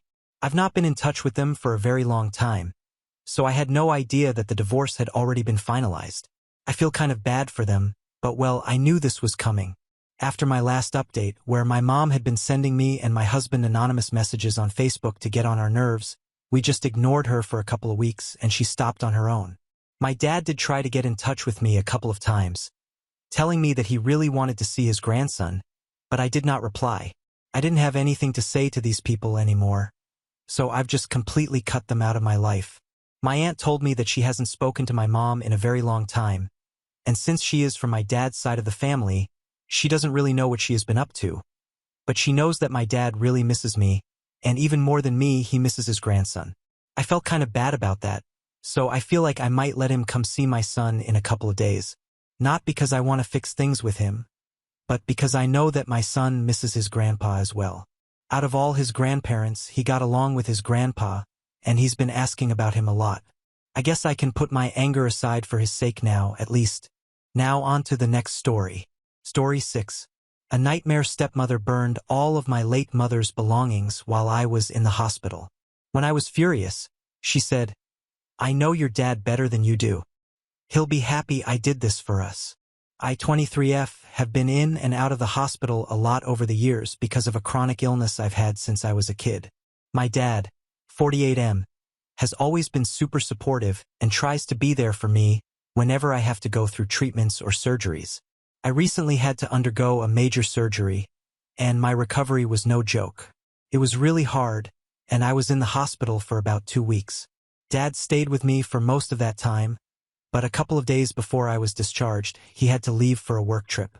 He's a business consultant, so his job has him traveling all over the place, and sometimes he just can't get out of it. He was super apologetic about not being there to pick me up from the hospital, but I totally understood. Besides, my stepmom, 45F, was supposed to handle things while he was gone. For a little background, my stepmom and I have never really gotten along. She married my dad when I was 16, and things have always been tense between us. I try to be civil, but I know she doesn't really like me. She's always done and said things to make me feel like I was in the way of her relationship with my dad. She also thinks I look too much like my mom, who passed away when I was 10. By the way, my stepmom hates that I look like my mom because she thinks it's a reminder for my dad about his ex. Yeah, I know she sounds insane, but at the end of the day, my dad loved her, and I respected that, which was why I tolerated a lot of her behavior. Anyway, After I was discharged from the hospital, I finally came home. I was exhausted but relieved to be out of the hospital. I walked into my room, and at first, everything seemed normal.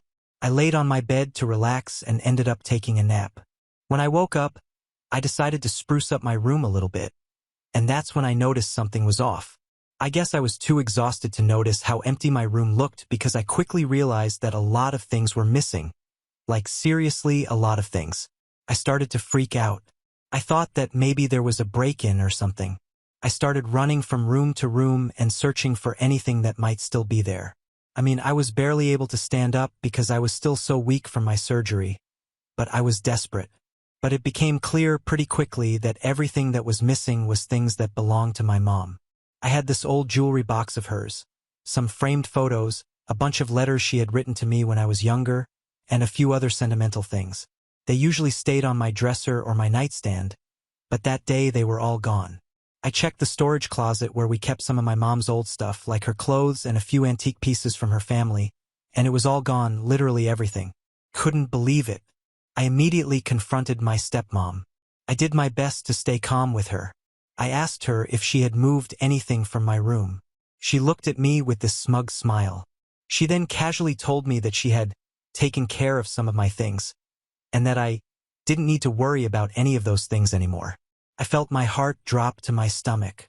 I knew that my stepmom had always had a thing against my mother, but I prayed over and over again that the most she'd done was put my mom's things in a storage unit somewhere further from where we lived. I continued to ask my stepmom what she'd done with my things, but she just continued to give me this smug smile.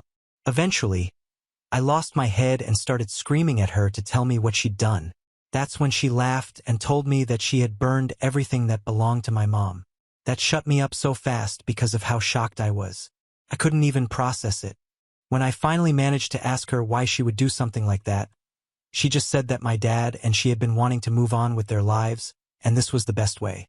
Apparently, she said that my dad didn't need reminders of his old life. I tried to argue with her and tell her that she made the worst mistake of her life and that my dad would not be happy with what she did. She just laughed at me and told me that she knew him better than I did, and that he'd be happy that she burned my mom's stuff for their relationship. I couldn't believe what I was hearing. I was so angry and upset that I could barely speak. I was shaking and trying not to cry, but the tears just came. It was like I was grieving my mom all over again. I couldn't believe that someone could be so cruel. I just kept thinking about all the things I'd lost. Everything I had left of my mom was gone. I became too weak at that point. I was too overwhelmed. I left my stepmom standing there and walked to my room. I cried for a good while before deciding to call my dad. Unfortunately for me, he was in the middle of a meeting. When he finally answered, he sounded super distracted and busy. I tried explaining to him what had happened, but I could tell he wasn't really paying attention. He said something about dealing with it when he got back home before hurriedly hanging up. I felt so helpless. The next few days were the longest of my life. I was heartbroken, angry, and alone in that house with my stepmom, who acted like she hadn't done anything wrong. She made sure to keep bringing up the fact that she had done my dad a huge favor. She constantly also told me that it was time for me to move on and grow up for my childish obsession with my mom. She made sure to taunt me every chance she could. I don't know how I got through those days, but I somehow managed to wait it out until my dad came back. When my dad finally came home from his trip, I was waiting for him. I told him everything again, and this time he actually listened. At first, he didn't believe me. He thought there was some kind of misunderstanding or that my stepmom was simply pulling some mean prank. But I took him into my room and then to our storage space, and he grew pale when he saw all of it empty. My mom was the love of his life. They had met when they were 10. A lot of things that my stepmom burned had been my dad's and mom's childhood. Even though my dad had moved on and married my stepmom, those belongings were a huge part of his memories with my mom. They were priceless to him, and to see it all gone hit him hard. He confronted my stepmom, and she tried to play it off like it wasn't a big deal. When she saw how agitated my dad was getting, she even said I had brainwashed him into thinking it was important when really she was just helping him move on. My dad lost it. I've never seen him that angry before, and if there's one thing you should know about my dad, it's that he's a really chill guy. takes a lot to get him angry. My stepmom clearly did not think that her actions would lead to him getting angry, and she was terrified. My dad told her right then and there that he wanted a divorce. He told her that he wanted her to pack her things and leave. My stepmom tried to argue that it was her house, too, and that my dad couldn't kick her out, but my dad told her that the house was his way before he met her, and that if she didn't leave in 24 hours, he would call his lawyer and make sure she left his house. My stepmom left the house in a huff, and my dad and I grieved the loss of my mom's stuff together. My dad was furious, and he decided to make my stepmom's life a nightmare. After talking to his lawyer, my dad decided to file a lawsuit against my stepmom for property destruction and emotional distress. My dad really wanted her to pay for what she had done. Emotionally, he was devastated, and he wanted her to feel the consequences of her actions. My stepmom, of course, flipped out. She couldn't believe that my dad was actually siding with me. She kept trying to blame me. She said that I had manipulated him and turned him against her. But my dad wasn't having any of it. He was furious that she had destroyed the last reminders of his first marriage and of the woman he truly loved. He couldn't even look at my stepmom now. The divorce is happening, and the lawsuit is in full swing. My stepmom is fighting it, but her chances of winning are slim. She's been trying to act like the victim and has told anyone who will listen that I'm the one who ruined everything by holding on to the past. A few of my stepmom's relatives have reached out to me and have told me that I was immature for interfering in my dad and stepmom's relationship. But I didn't do anything much. My dad would have found out that my mom's things were missing eventually, and my stepmom would have faced the same consequences. My stepmom's relatives have been texting me about how much my stepmom has been struggling, and they keep blaming it on me. I know I did nothing wrong, but I guess the grief that I'm feeling is messing with my head.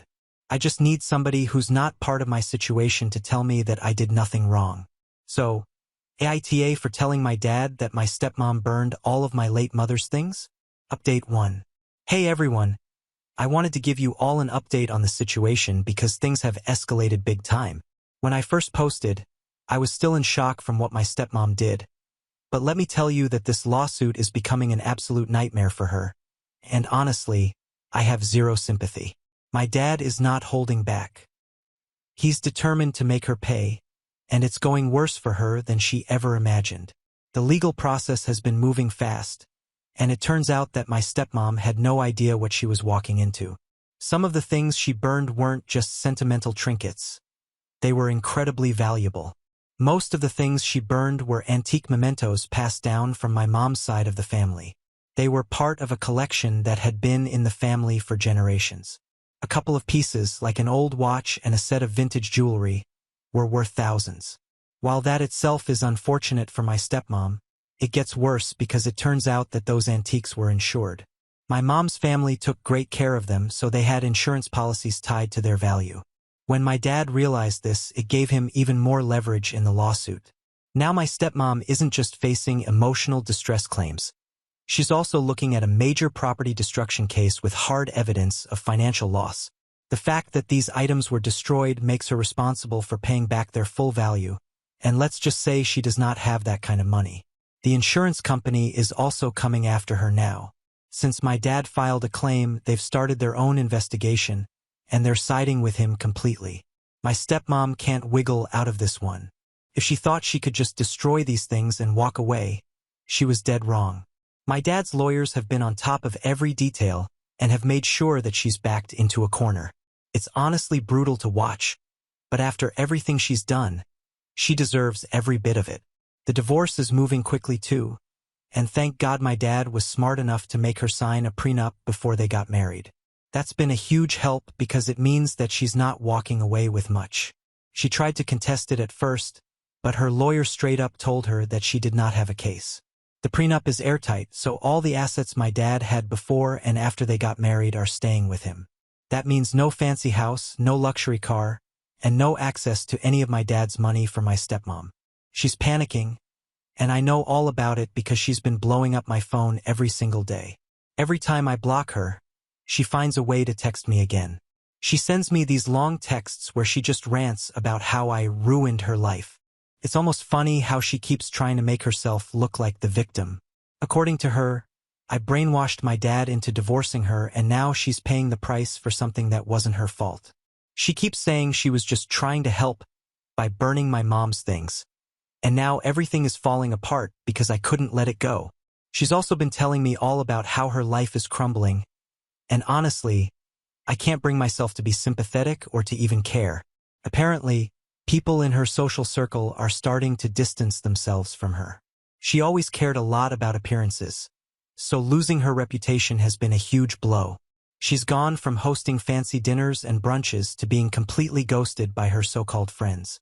From what I've heard, a lot of people are siding with my dad, especially since they know how much my mom's belongings meant to him. No one's buying her sob story about doing it for the family. The financial hit is already starting to hurt her too. With the lawsuit dragging on and the prenup blocking her from getting any of my dad's assets, she's losing her grip on the lifestyle she was so proud of. Even her fancy car was leased through my dad's company, and he canceled it the moment the divorce papers were filed. So she's been ranting to me about how she looks like a pathetic loser because she has to take public transport everywhere, and it's all my fault that she's in that position. From what she's been telling me, because she just won't stop texting me, she's desperate. She's trying to find a new place to live, but doesn't have the money for anything close to the lifestyle she's used to. She could obviously settle for something cheaper, but she refuses to live below what she deserves. She even tried to guilt-trip my dad into letting her stay in our house until she gets back on her feet. But he wasn't having it. She's furious about the prenup, the lawsuit, the house, and everything, and every single time something went wrong for her, I got a text about how it was all my fault. She's really losing it. I've heard from a mutual acquaintance that she's been calling in favors and trying to get people to take her side. But no one's biting. Most people know what she did now, and they don't want anything to do with her. Honestly, it's kind of satisfying to watch her fall apart after everything she put me through. She thought she could just waltz in, burn my mom's things, and act like she did us a favor. Now she's losing everything. Meanwhile, my dad is holding up pretty well through all of this. I think he's still heartbroken over what happened. He loved my mom so much, and the things she left behind were really special to him. Not to mention, he lost my stepmom, who was the new love of his life, all in one go. Granted, my stepmom is still around, but he's still very upset and hurt that things turned out this way.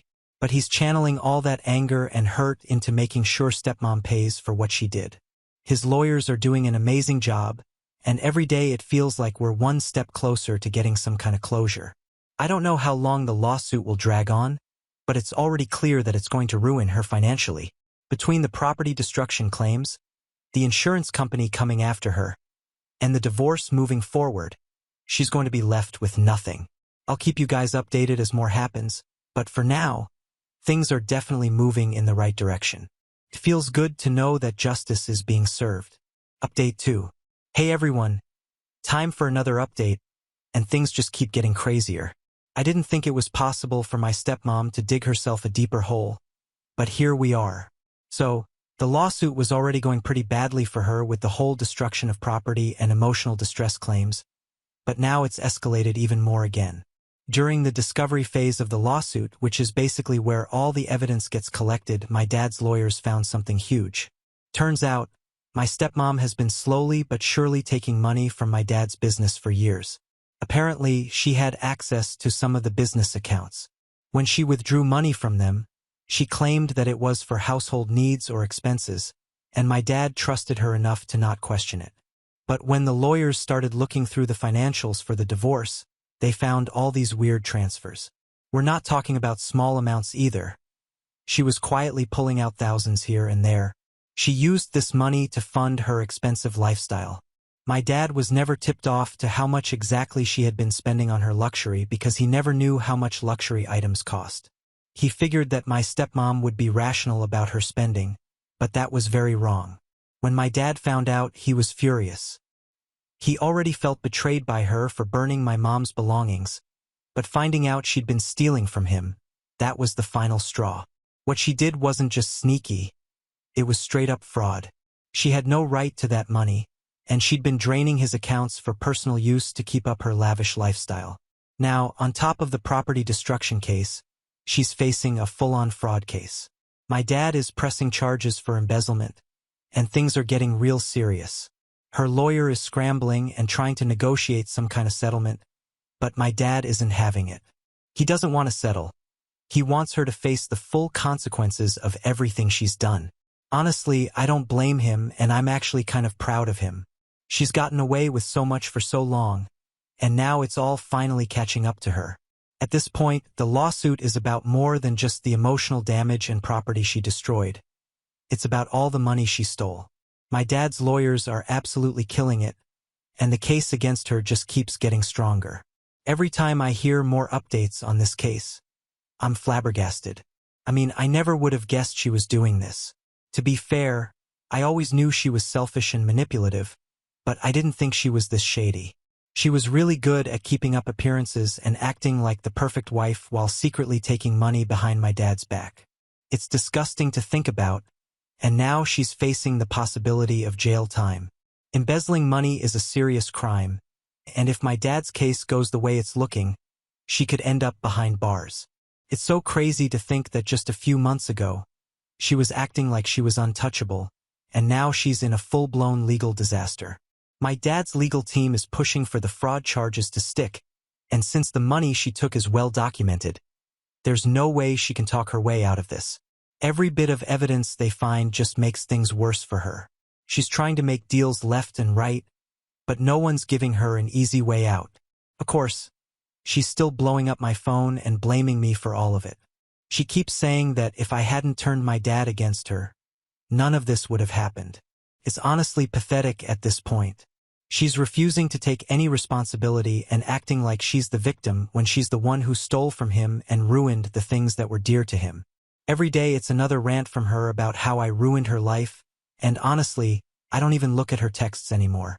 But let me tell you, I feel a sense of relief that justice is finally being served. After everything she did to me, to my dad, and to my mom's memory, seeing her face the consequences feels like the closure I didn't know I needed. Watching her crumble and knowing that she's losing everything makes me feel both satisfied and like I'm living in an alternate universe. The divorce is still moving forward too, and it's basically a done deal at this point. The prenup has made it so much easier to get things sorted out, and my dad's going to keep all of his assets. My stepmom is still fighting tooth and nail to get anything she can, but with the fraud charges hanging over her, she doesn't have much leverage.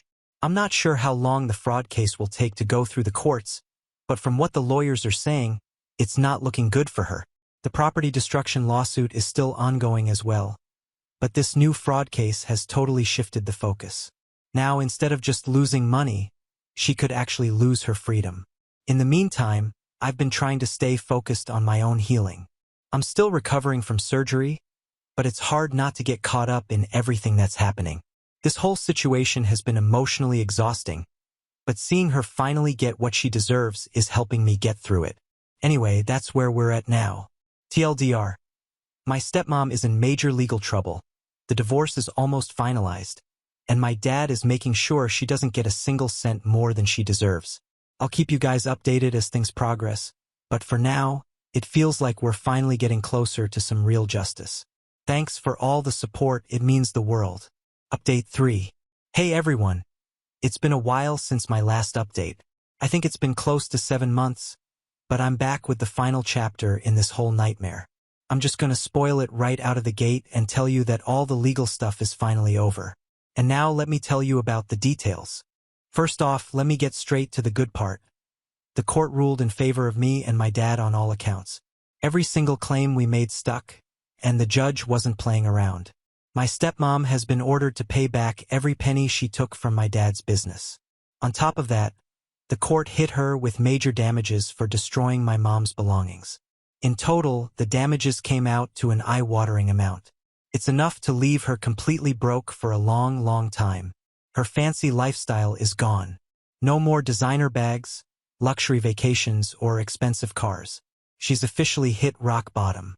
The divorce wrapped up around the same time as the lawsuit, and it was just as brutal. During the divorce proceedings, my stepmom tried to pull one final dirty move. She accused my dad of emotionally abusing her throughout their marriage, saying that's why she had no choice but to steal from him. She painted herself as this poor, mistreated wife who only took the money to survive. The audacity was unreal. Thankfully, my dad was prepared. His lawyers completely dismantled her claims. They had all kinds of evidence showing that my stepmom was living the high life on his dime the entire time they were married. There were so many receipts showing that she spent most of the money she took on vacations, designer clothes, and expensive spa treatments. Not exactly what you'd call survival needs.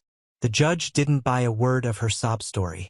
In fact, it backfired spectacularly. Instead of winning any sympathy, the court saw it as just another attempt to manipulate the system. Her credibility took a nosedive, and it only made her fraud case look worse. As for the fraud, yeah, she's facing serious consequences. She tried to negotiate a lighter sentence or some sort of settlement, but the prosecutors were having none of it. She was charged with embezzlement, and while she managed to avoid jail time through a plea deal, lucky her, she now has to pay restitution on top of the damages from the civil suit. She's also on probation for a few years, which means she'll be under the court's thumb for a while. The best part was that the fraud case also made headlines in our local news, which was probably the final nail in her coffin. All of her dirty laundry got aired out for everyone to see. She had this image of being a polished, wealthy socialite, and now she's been exposed as a fraud and a thief. I have to say it felt really satisfying to see her get taken down so publicly. She spent years looking down on me and acting like I was beneath her, and now everyone knows the truth about who she really is. Since the court rulings, she's been trying to rebuild her life, but from what I can tell, it's not going well. Initially, she scrambled to find work, but no one in our area would touch her with a 10-foot pole. I think she tried moving to a new district area to get a fresh start, but things aren't going well for her there either.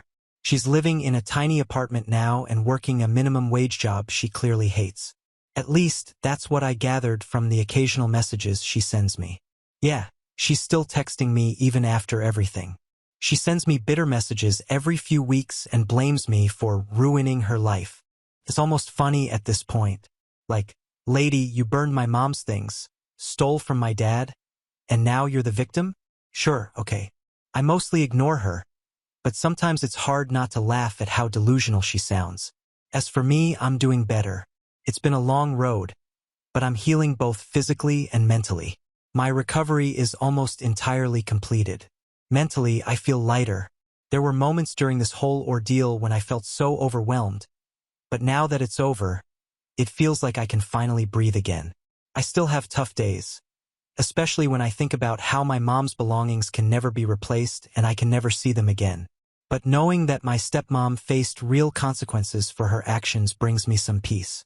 Thank you to everyone who's followed along and supported me through this. Your kind words and advice really kept me going during some of the darkest times. I can't tell you how much it means to know that people had my back when everything felt like it was falling apart. That's it for now. Hopefully, this is the last update I'll ever have to write about her. I'm closing this chapter of my life for good. Take care, everyone. Now on to the next story. Story 7. My brother-in-law recently filed for a divorce from my sister because he had caught her cheating on him with one of his friends.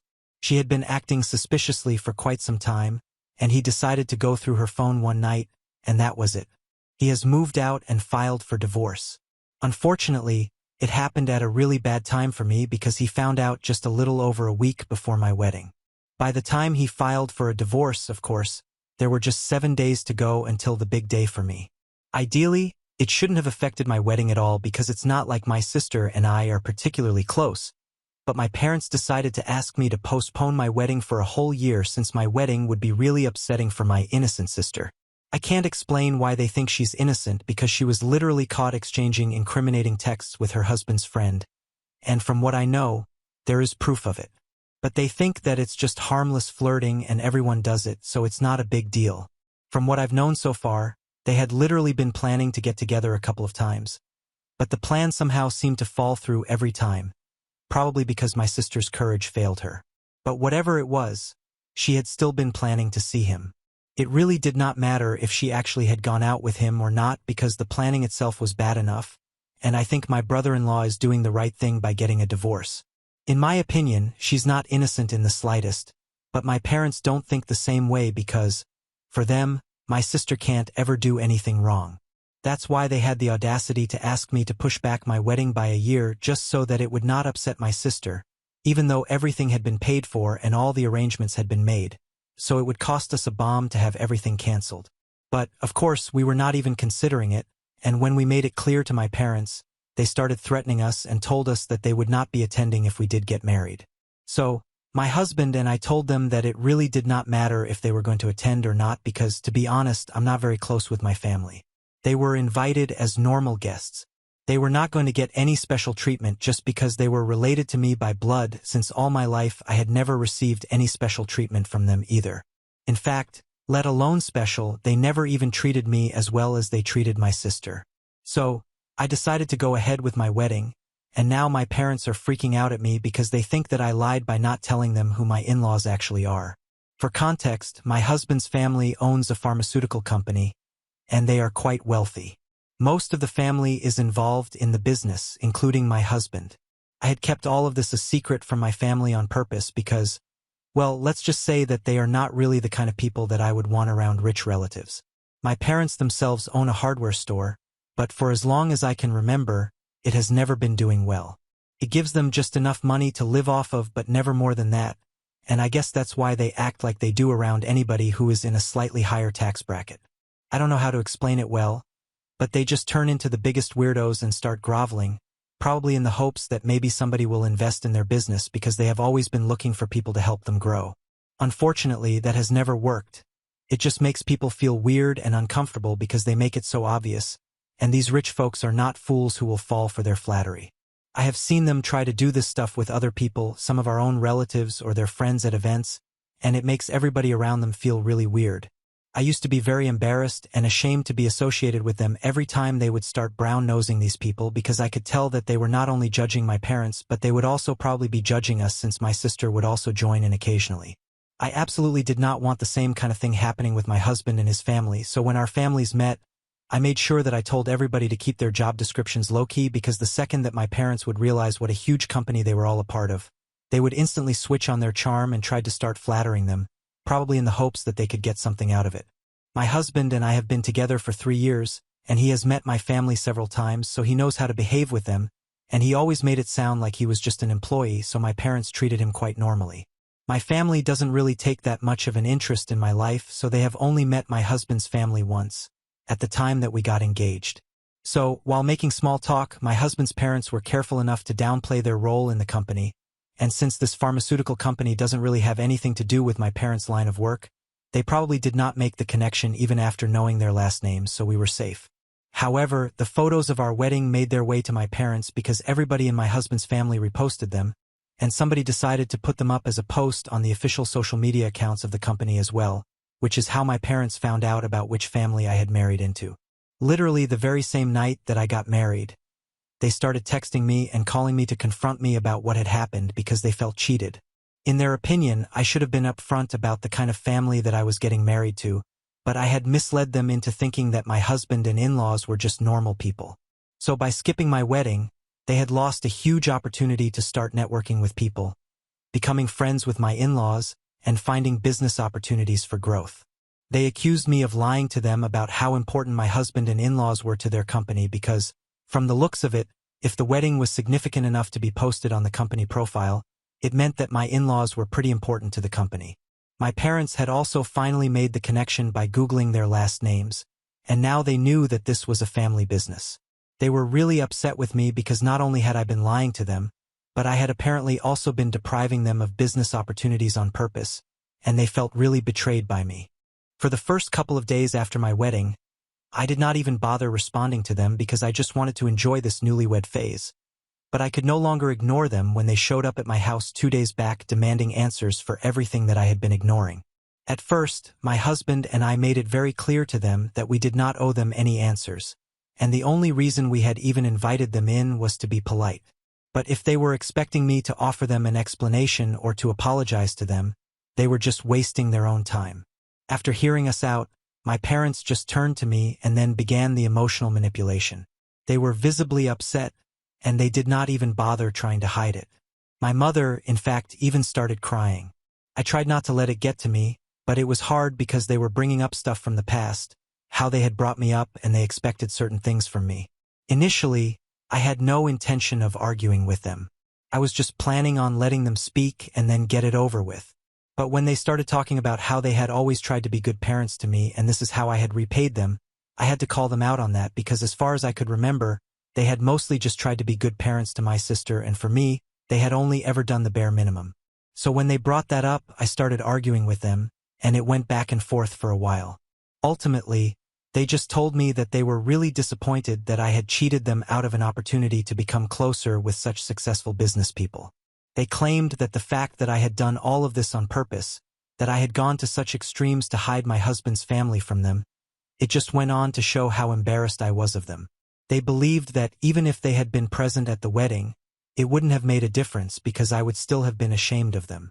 They also brought up how I had definitely made sure that even my engagement was a private and intimate affair just so that people wouldn't get to know. And more than hiding my in-laws, it was just me being ashamed of my family and where I came from. These accusations did not sit right with me because, honestly, that was not true. I was not ashamed of the fact that I did not come from a rich enough family like my husband did, but I was ashamed of how they acted around rich people. That was what was embarrassing. I even tried to explain that to them, but they just wouldn't listen and kept saying that my being embarrassed by them was a good enough reason for them to be upset with me right now. And the fact that I was even trying to defend myself instead of apologizing to them, it showed them that they never really mattered to me. This victim mindset of theirs got under my skin after a while, and I lost my temper, so I just told them to get out of my house because I did not owe them anything, not even an explanation. It had been my mistake to invite them in the first place, hoping that we would be able to have a civilized discussion and put an end to this, but that was never going to be possible with them. After I said that, my parents started to leave and my mother was still crying, but she did tell me that I had always been ashamed of my family and thought I was too good for everyone, and now it was just coming to the surface. She accused me of being just as shallow and pretentious as I thought they were, but just because I had a superiority complex, I believed that I was different even though I really wasn't. Before leaving, they told me that they did regret not attending the wedding, but more than that, they regretted the fact that they had wasted the time trying to talk to me, especially when it was so clear that my family was never important to me at all. So now I'm wondering if I am an asshole for never properly introducing my parents to my in-laws. Update 1. Hey everyone, thank you so much for all the love, comments, and the advice. Before I get into the update, I would just like to explain some things. I had said that I'm not particularly close to my family, and that does not just include my parents and my sister. I meant most of my family. In fact, the only people invited to my wedding were a couple of my cousins, a few aunts, and uncles who I get along with, and that was it. They did not breathe a word about who my in-laws were to my parents, even though they knew, because they understood exactly why I did not want my parents getting to know who my in-laws are, and they respected that. So, anyway, I had very few people from my family invited to my wedding to begin with, which is why keeping things private was not exactly a big deal for us. Anyway, now getting into how we are dealing with my parents right now, as you guys said, we have decided to cut all ties with my parents because we don't really need this sort of negativity in our lives. I don't owe them any answers at all, and you guys are right. They are the ones who chose to skip my wedding. It's not like I had refused their invites or anything. They could still have attended if they wanted to, but they thought that standing by my sister while she was getting divorced for her own fault was more important. Now they can suffer the consequences of their own actions. I don't need to feel bad for them at all. My husband and I are leaving for our honeymoon in a couple of days, and when we come back, we are even going to move into a new house. It's a wedding gift from my in-laws, and it was a total surprise, but it came at the right time because now, even if they wanted, my parents would not be able to bother us by showing up at our house since we are going to make sure that they do not get a hold of our new address. In fact, for a while, we are planning on not giving it out to anybody else at all. We are probably just going to tell a couple of our closest friends, but nobody from my family yet. My in-laws have been incredibly supportive about whatever I'm going through right now with my family and stuff, and after they had found out that my parents had shown up at my place to speak to me, they had even offered to take that post down because that was where the problem had started. But honestly, this was not their fault. Besides, I was married to my husband, and I was proud to be a part of this family, not just because they are rich, but because they're genuinely good people, and that's a combination very difficult to find nowadays. So, I did not have an issue with the post staying up, and now that my parents had already found out and were hounding me about this, I didn't see the point of taking down the post because even that would lead to people gossiping. I guess most of all, I did not want my parents to think that they were so important that we had to take that post down. They had continued to text me and call me, but last morning I put an end to that by blocking them. I blocked my sister for good measure as well because even though she hadn't contacted me yet, I knew that my parents would start using her to text me or get access to me somehow once they realized that I had blocked them. For those of you who were asking, my sister was obviously not present at the wedding either.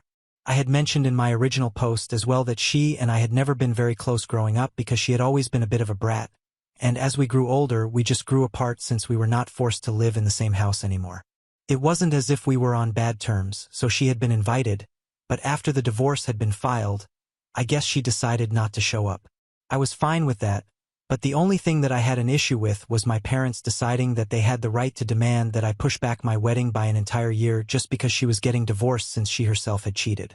I don't know for sure if my sister had been the one to put our parents up to that or not, but regardless, I knew that she would always take our parents' side, and hoping for her to do the decent thing would be futile because, after all, she is our parents' child and always has been. Either way, I don't really have any contact with anybody from my family right now, apart from the people who had been present at my wedding, of course. I have kept in touch with them, and I have also told them to keep me in the loop about whatever my parents are up to if it's something that could concern me. So far, I haven't heard anything funny, but well, I can never be too sure with them because I don't think they will stop at anything to try and make me look at the bad guy in this situation since the last time we spoke they were pretty serious about how disappointed they were in me. Anyway, I'm just keeping my fingers crossed that nothing happens while I'm on vacation, because I would seriously hate for my parents to ruin something that I have been planning and looking forward to for so many months now. I know that expecting them to stay silent and not do anything for 2 weeks is a lot to ask, but hopefully they won't do anything. Update 2. Hey guys, so my husband and I returned from our honeymoon a couple of days back, and while we were away, my parents did not try to do anything, but I guess that was only because they were waiting for us to come back. Earlier today, I received a phone call from my mother-in-law, and she sounded quite worried on the phone, telling us both to come over as soon as we could because apparently my parents had shamelessly shown up at their place. I don't even know how they managed to find where they live since my in-laws are pretty private people, but anyway, they must have had their ways. That was not even the biggest issue on my mind at the time because the most embarrassing thing was that they had shown up to talk about me and what I had done, and as the grown-ups of the family, they needed to talk about how disappointing our behavior has been so that we didn't repeat it in the future. I don't know why my parents felt comfortable enough to behave like that because I'm a grown-up myself, not a misbehaving teenager, and even if I was one, it should have been they who should have dealt with this problem as my parents and not taken it to my in-laws. I guess they knew for a fact that my in-laws would contact us, and we would be forced to show up so that way they would be able to reach me, and that's why they chose the specific time, probably because they had somehow known that we were away on our honeymoon and would be back around this time. So, one thing is for sure, somebody whom we have trusted has been speaking to my parents and telling them about what I'm up to, which is not going to fly with me, but I'm going to have to deal with that later since today was all about my parents and what happened at my in-laws' place. The fact that this was happening in itself was quite embarrassing, so my husband and I quickly rushed over to his parents' place to salvage the situation before it got worse. When we got there, my parents were seated quite comfortably in their living room as if it was their own home, and they were making my in-laws equally uncomfortable by acting overly friendly, just like they usually do. My mother-in-law opened the door to us, and my father-in-law had just been sitting there quietly and smiling awkwardly at whatever my parents were trying to say to him. Since so far they had managed to stay civil, I decided not to make a scene, and I tried to keep my calm as well, even though I was really upset and I had to use all my energy to keep myself from screaming at my parents. I told them that it was really not fine for them to show up at my in-laws' place like this, especially when the situation that we were dealing with did not even involve them directly. It was between me and my parents, so there was really no reason for them to drag my in-laws into this without any reason, and if they wanted to speak to me, they could come to my house directly and talk it out with me. To that, they said that they had already tried that approach, but it hadn't worked out well, and now they knew that I would show up with my husband if they visited my in-laws, which is why they had done this. I hated to admit it, but they were right about that. However, it really doesn't matter because if I did not want to speak to them, they should respect that and not try to bother me, especially given the circumstances where they have always put me second and did not even attend my wedding. It definitely took a lot of audacity to try and make me look like a bad guy in a situation like this where they were clearly not the victims. They said that they had visited my in-laws directly to speak to them because they knew that we would come over and then we could all discuss this as a family and sort it out. So, I had to tell them as politely as I could that I had no interest in sorting things out with them, and I was completely fine with not clearing the air right now since I just wanted some space from them. I tried to be calm, but I guess they could hear in my voice that I was really angry and was trying very hard to not lose it. And then my parents turned to my in-laws and started saying things like, "This is what we meant," and "This is what we have to deal with," and just being weird in general. Luckily, my in-laws came to my defense almost instantly and told them that if I needed some space away from them, I definitely had my reasons, and instead of forcing their presence onto me, they should be respectful of my boundaries and let it go. My parents were pretty shocked when that happened because I didn't think they were expecting my in-laws to side with me. They started looking even more surprised when my in-laws told them that they had waited for us to come over and tried their best to deal with this civilly. But now that we were all here, they wanted to let my parents know that they did not think that I had done anything wrong, and now that I was a part of the family, they were going to wholeheartedly support me in whatever I did. If I chose not to have any sort of relationship with my parents, they would be respectful of that as well and would expect them to do the same if they wanted me to be happy. I guess my parents were not expecting my in-laws to be so upfront after we arrived, and maybe out of shock or maybe because they did not want to get on their bad side for whatever reasons, they decided to leave immediately without a word. I mean, not exactly without a word. I could still hear them mumbling under their breath, but that they kept to themselves, thankfully. After they left, we sat and had a chat with my in-laws, and they told me that my parents had been really weird and clingy, which was not unexpected. They also said that they had been trying their best to turn them against me, making me look like the bad guy here, but it did not work because they already knew everything anyway. After that, we left, too, and I'm hoping that my parents have learned their lesson now because this was just embarrassing. Update 3. Hey everybody. It has been 3 weeks since my parents showed up at my in-laws' house and tried to get them on their side, but it did not work. After that, nothing really happened until this morning when my sister reached out to me. We are currently in the process of moving houses, so I have been quite busy, which is why I hadn't been able to answer the phone when she had been calling. When I finally got the time to check my phone, I had about 10 missed calls from an unknown number, probably a burner phone, and countless messages from her. It was basically just her telling me to pick up the phone because she wanted to talk about how I was treating our parents, that I was breaking the family apart, and that our parents had been miserable for the past couple of weeks ever since I had humiliated them in front of my in-laws. After reading those texts, I realized that this number belonged to my sister, and I decided not to call back. But I did not block her because I wanted to know what else she had to say about this. So, I texted her back saying that none of that was my fault, and if they really thought that it was, then it meant that they were purely delusional. I told her that our parents had skipped my wedding on purpose for her sake, and they had shown up at my in-laws' place themselves and gotten humiliated, so I was not responsible for that mess.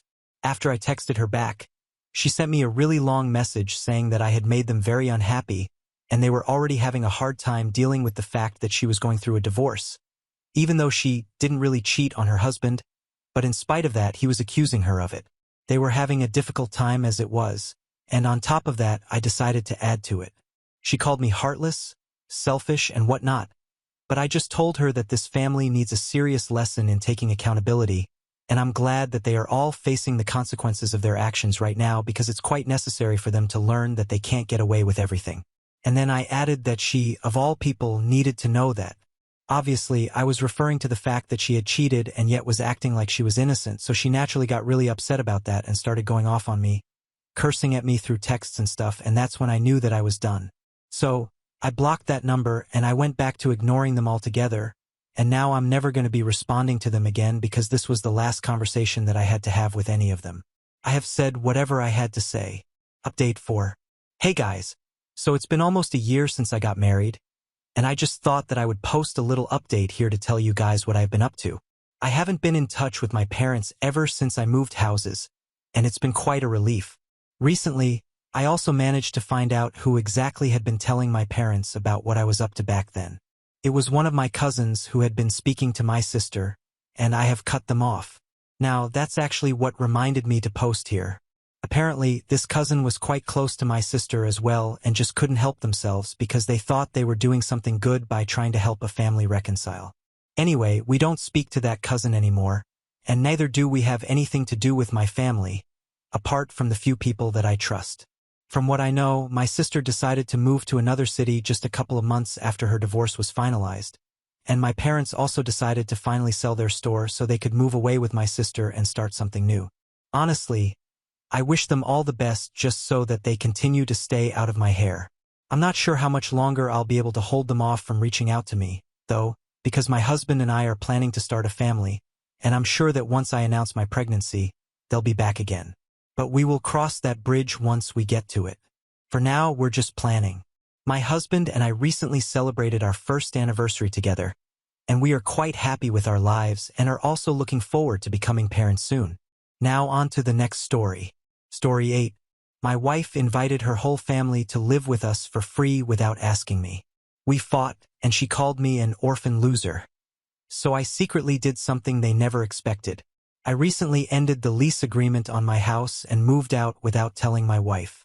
I know that right off the bat I do look like the a-hole, but I had my reasons, so I hope you guys give me a chance and hear me out before any sort of judgment. My wife, Kathy, 30F, and I, 31M, have been together for the past 6 years and married for 2. She and I have always had a normal relationship, and the only bone of contention, so to speak, has been her family. They are quite a big family, with her parents, and 3 siblings, and they've always lived together in a pretty large house that her grandfather had left for them. She's very close to her family, and I don't mind that. I actually appreciate it because I haven't really grown up in a healthy family environment myself. However, in the past couple of months, I feel like I have grown a bit distant from them because they were constantly trying to talk Kathy and me into trying to get pregnant.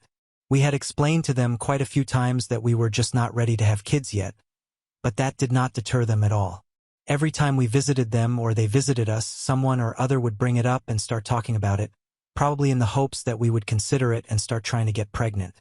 It would have been forgivable if it had been just her parents since they are older and maybe think differently, but even her siblings would hop on the bandwagon and would often try to convince us that having kids was the greatest idea.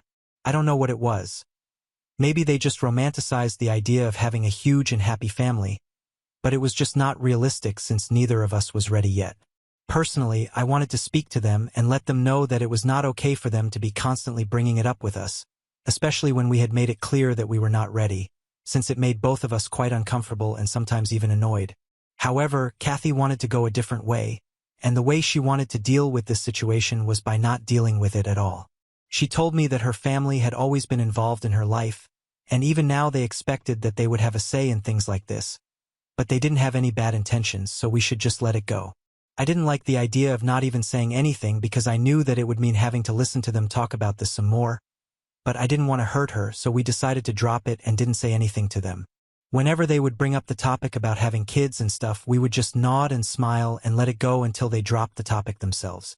That's why I had been finding it very hard to get along with them in the past couple of months and had been distancing myself from them.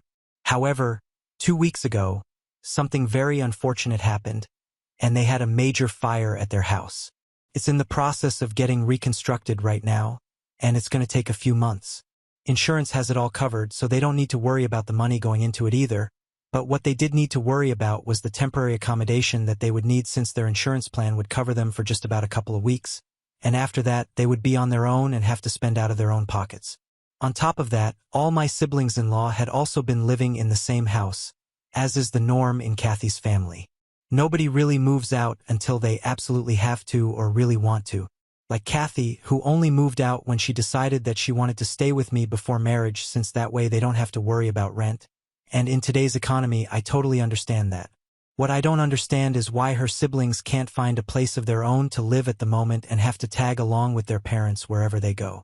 It had become a problem for me because Kathy decided to invite her parents to come stay with us so they wouldn't have to spend any money on accommodations since obviously we were not going to ask them for rent. Had it been just them, I would have been fine with it, even though Kathy hadn't even discussed this with me before asking them. But she also told me that it wouldn't be just her parents coming to stay with us, but also her siblings, and they wouldn't be paying rent either. I had a huge problem with that because it's not like her siblings are really young. They are all in their 20s and are working right now, so it's definitely not like they cannot afford to pay rent, and I think it's unreasonable to expect that just the two of us will be able to handle taking care of all the expenses of a family of almost 7 adults, including ourselves. It was an impossible task, and there was no way that we would be able to avoid burning through our savings if we did not ask them to contribute to the household expenses, and I didn't mean just rent. I meant groceries, utilities, and whatever other costs were incurred during their stay. If they couldn't afford that, it would be better for them to find separate accommodation for themselves, because there was no way that I was going to allow Kathy's entire family to move in and live on our dime for the next couple of months. That's when Kathy started throwing a tantrum and told me that I was being selfish, even though I really don't think that was the case. I thought I was being perfectly reasonable because I did not see any reason why her entire family needed to come over and stay with us for free for the next couple of months, or why she had even invited them to do so, knowing that we would definitely not be able to afford that kind of thing. For context, I work in marketing and she's a high school teacher, and together with the kind of income that we bring home, we might be able to support her parents and let them live with us for free for the next couple of months, but her siblings are out of the question. I kept trying to explain to her that they have jobs and they earn enough money to find places of their own, that they are adults and they will be fine, but she kept insisting that she had to have her whole family over because she wanted to be there for them in such tough circumstances, and she had already told them that they would not need to pay for anything while they were staying here, so she wasn't even willing to go back on her word and ask them to contribute if they wanted to stay with us, since that would make us seem like cheapskates. Never mind the fact that we would actually go broke if we tried to live up to what she promised them without even thinking. She cared more about what they thought than about our own circumstances. So we just kept arguing about it for a good half an hour, and I tried my best to keep my cool, but it started to get really difficult because she just didn't get my point at all and kept making it sound like I was the one who didn't understand. Eventually, she just snapped at me and told me that I was never going to understand, and it was foolish of her to expect me to even try and sympathize with her because I was just an orphan loser and I was never going to get what she was feeling. That hit me really hard because everyone who knows me knows that it's a really sore spot for me. I lost my parents in a car accident when I was little, around the age of 9, and then I was passed around from relative to relative and didn't have a proper home until my dad's uncle decided to adopt me at 13 just so that I would have a permanent home. He was nice enough to me, but there was no emotional connection since he was too busy with work, and the only reason he had even adopted me was because my grandparents were getting up there in age and nobody else was ready to take care of me on a permanent basis. Unfortunately, I lost him to cancer as well a couple of years ago, and since then I don't really have any parental figures to look up to. My parents and my family, or their lack thereof, are a trigger for me, and Kathy of all people knows that really well. So I guess that's why she decided to hit me where it hurts when she said that to me while arguing. I was so shocked that I just didn't say anything to her or in general for the next couple of hours. I went to my office and locked myself in, and I kept hoping that she would walk in, apologize or something, or at least try to speak to me, but she didn't. I thought that maybe she would come back to me the next day, but even then she just left for work and didn't even look back.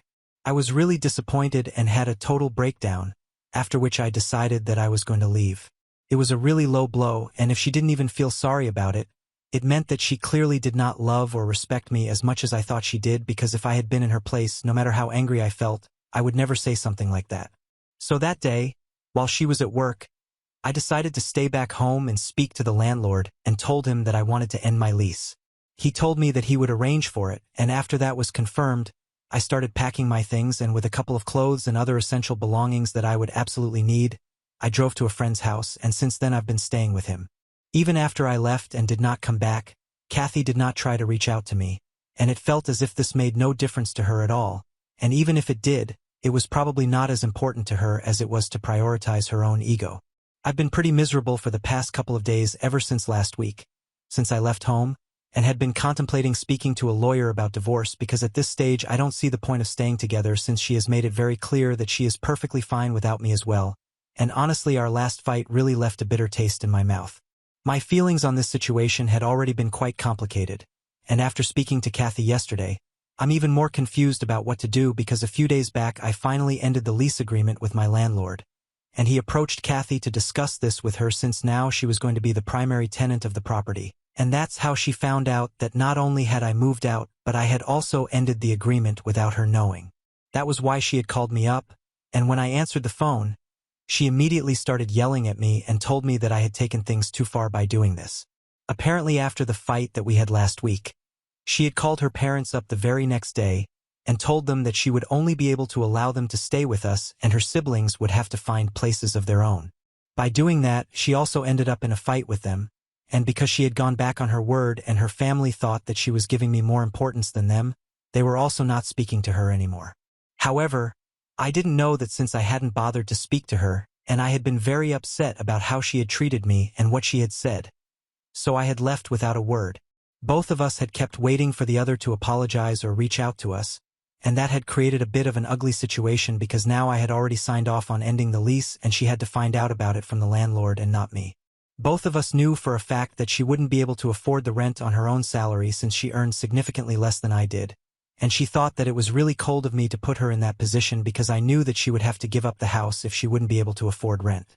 She told me that she was really sorry about the comment that she had made and whatever she had said while she was fighting with me, but the least that I could have done for her was at least inform her or try to talk to her before taking such a huge step. While we were on the call, she even started crying, and that made me feel really awkward, but I stood my ground and I told her that I needed some time to think about what I wanted to do because what had already been done could not be reversed. She kept requesting me to come back, but I told her that I needed some time to think things over. That was yesterday, and this evening, a couple of hours ago, even her family members reached out to me to apologize on her behalf and on their own as well. They told me that they were sorry about everything, especially for not respecting my boundaries and putting us both in a difficult position, and they also said that they hoped that I would be able to work it out with Kathy.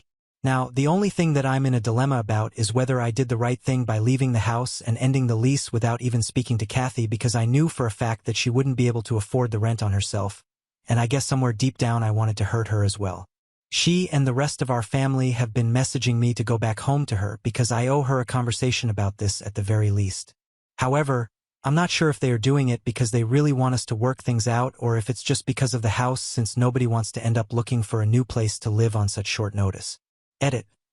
I had a fairly normal relationship with my in-laws as well so far, and I generally did not have any issues with them until they started pushing Kathy and me to have kids. Even then, I tried my best to have a cordial relationship with them but just kept my distance and didn't interact with them as frequently as we used to. Right now, my in-laws are staying in a hotel, and Kathy's siblings are staying with their friends. It's a pretty convenient arrangement for all of them, and they can just continue to stick to it until their house is fully reconstructed. But from what Kathy told me, they had their hearts set on the idea of staying with us and were quite offended when she told them that it would not be possible anymore because I was not fine with it and after hearing out my concerns. Even though she had argued with me in the heat of the moment, she did see where I was coming from, but apparently her parents and her siblings did not feel the same way and had ended up fighting with her because not only was she going back on her word, but they also found it quite unfair that even if they came over to stay with us, we would expect them to pull their weight around the house and contribute to the expenses. They had told her that this is not how family treats each other and Kathy had tried to defend me, but they started lecturing her for that as well because they thought that they were being pushed to a corner because of my influence on Kathy and had even brought up how they were being sidelined all the time by me by talking about the baby thing, even though Kathy did not want kids right now either. I guess that's why they decided to reach out to me and apologize to me as well since they felt responsible for making the fight worse by guilt-tripping Kathy, and that was why it had taken her so long to reach out to me. Or maybe she wouldn't even have done that and would have allowed the situation to play out on its own, but contacted me because she had found out that I had ended the lease agreement. Update 1. Hi, so I decided to speak to Kathy about what was to be done regarding this situation. The last time that we spoke was 3 days ago, and that was on the phone. Since then, I have spoken to several of my friends and gone through the comments here, and most people seem to be of the opinion that while I was NTA for whatever I did, I still owe her a conversation at the very least if I do want to make this marriage work. For the past 3 days, she and her family have been constantly messaging me, telling me to speak to her because they know that we can make it work. So I decided to finally respond to her, and I honestly did not have a plan about what I was going to say to her or how I was going to deal with this. I just decided that I was going to be honest with her and whatever happens, happens. So this morning I texted her back and I told her that I was ready to meet her in the evening after work. I went over to our house directly after work, and as soon as she opened the door to me, she hugged me and started crying and told me that she was really sorry about what she had said. That was a bit surprising, But it was also quite relieving for me to know that she had been affected by this because it had been breaking my heart to think that maybe she didn't care about us at all. After she backed away and we sat down to have a proper conversation, she told me that she wanted to start off by apologizing once again, especially for the comment that she had made because it was particularly hurtful and below the belt, and she hadn't stopped regretting it ever since those words had left her mouth. But she had been too proud and angry to apologize at the time, and by the next day, she had spoken to her family and gotten into a fight with them as well, so things were going particularly badly for her, and that's why she kept delaying the apology until she realized that it might get too late. As soon as the landlord had spoken to her about me ending the lease, she decided to reach out to me because she really did not want to give up on our marriage, and she was willing to do whatever it took to make things right. She told me that she was determined to make it work and fix her mistakes because she knew that she had been in the wrong all along. I have got to say, the way she handled the situation today, I really hadn't seen it coming.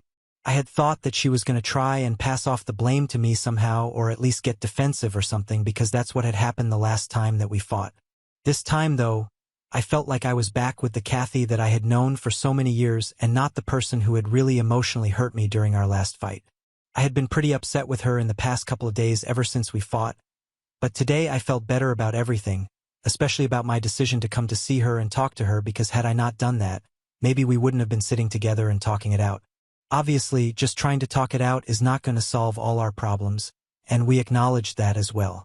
I told her that she had really hurt me with whatever she had said the other day while we were fighting, and she told me that she knew, and she explained to me that her family had been counting on her, and while trying to think about them she had unintentionally sidelined me, and that had become a problem in the recent past because she was constantly trying to look out for their feelings and not hurt them, but in the process I was getting pushed to the corner, and she realized that now. So we addressed it as well, and after talking about it for a bit, she told me that she felt a lot of pressure on her from her family all the time, and she felt like she constantly had to make sure that she did not hurt them, even if it came at the cost of being honest with them. If she was being honest, she could see my point even while she was fighting with me, but she just did not want to admit it because that would mean saying no to her family. Even with the topic of children and stuff, it was the same thing. She just couldn't be honest with them because she didn't want to hurt them, and they were not the kind of family who took these things lightly either. Since you guys already know that they had also fought with Kathy because she had gone back on her word, but she had to stand her ground because otherwise she would have lost me, and now that things have come to a stage where her family's stubbornness is affecting our marriage, we decided that it was time to deal with it and let them know that they cannot push their boundaries constantly. So we have decided that she's going to speak to her family and sort things out with them, and in the meantime, I'm going to be looking for couples counseling because I think we could do better with it. A lot of my friends have also suggested it to me since it's very obvious that I really want to make it work with Kathy because we've been together for a long time and this is the first major snag that we have hit. So I believe that we can still make it work since it hasn't been something very extreme. I know this decision might not sit well with a lot of people, but I think our marriage is worth giving a chance because I've known Kathy for the longest time and I know what kind of person she is.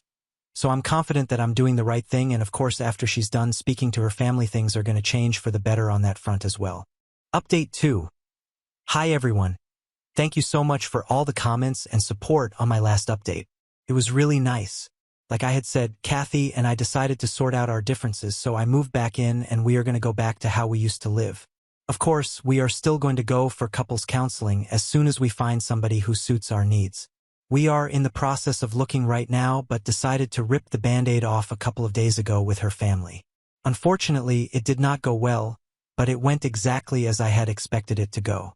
Kathy went by herself to go visit them so she could speak with them in person because we didn't think that my being there was going to help the situation and might even make them even more upset. She was with her family for almost 2 hours, and when she came back, she looked exhausted and really upset, so I knew that things hadn't gone down well. Kathy told me that as soon as she had told them that she wanted them to not push their boundaries with her constantly because it made both of us really uncomfortable, and after our recent fight it was clear that it had been affecting our marriage as well, they started freaking out at her and bad-mouthing me as well. They thought that I was being selfish and narcissistic by making it seem like they were the problem, even though they were just acting like her family and relying on their daughter. And when Kathy tried to defend me, they started going off on her as well, saying that she had been brainwashed by me and didn't even know what she was saying. They just kept talking in circles and arguing until Kathy gave up and told them that she had decided what she wanted, and it was for them to back off and not constantly over-involve themselves in her life and not take offense just because she couldn't bend over backward for them. Her family got really upset and they told her that they were going to maintain the boundaries by not speaking to her at all from now on because it was obvious that she and I were way too sensitive and self-centered to care about them or their feelings. After that, Kathy left because there was no point in speaking to them anymore and the family meeting was done and dusted. But she's not entirely unhappy with how things turned out because even though it did not go well, at least she stood up for herself and spoke her mind, so we are pretty proud of her for that, and now if her family decides not to speak to her, it's their loss and not hers. She has always prioritized them whenever she can and tried to be there for her family, but if they can't see that, then I guess we really know who are the real self-centered people here. Update 3. Hi guys. So it has been 3 months since Kathy and I started marriage counseling, and it has been going pretty well so far. We are communicating more and trying to understand each other, and even when we have petty arguments, we sort it out immediately because we don't allow things to build up. Her family has still not spoken to her after that last update, but I guess they're going to reach out to us pretty soon since Kathy recently discovered that she is pregnant. We haven't made any announcement yet because it's pretty early on in the pregnancy and we want to wait it out until we start telling people. Only really close friends of ours know about it, and we trust them because we know they're not going to tell anybody else. In case after we announce the pregnancy, her family doesn't reach out to us, it's all well and good. But if they do, both Kathy and I have decided that we are going to have to tell them to back off until Kathy herself is ready to speak to them and sort out the differences, and that's not going to be possible while she is pregnant. So they're going to have to wait until after the baby is born and possibly even longer because she is not a doormat for them, and since they have not bothered to reach out to her so far, they're going to have to wait for her to be ready if they want to have any sort of relationship with their grandkid. However, keeping all of that aside, Kathy and I have never been happier because even though we haven't been planning for it, it happened organically and at the right time. Of course, we were really stressed out when we found out, but after a couple of days we came to terms with it and we were even happy. I don't know if it had anything to do with our renewed faith in our marriage, but for some reason, even though we were not ready until a couple of months ago, we felt ready now. Or maybe I guess it's just easier to deal with things when people are not constantly pushing you to deal with it. But whatever the case is, Kathy and I are really happy, and we are looking forward to this new chapter of our life. Now on to the next story. Story 9.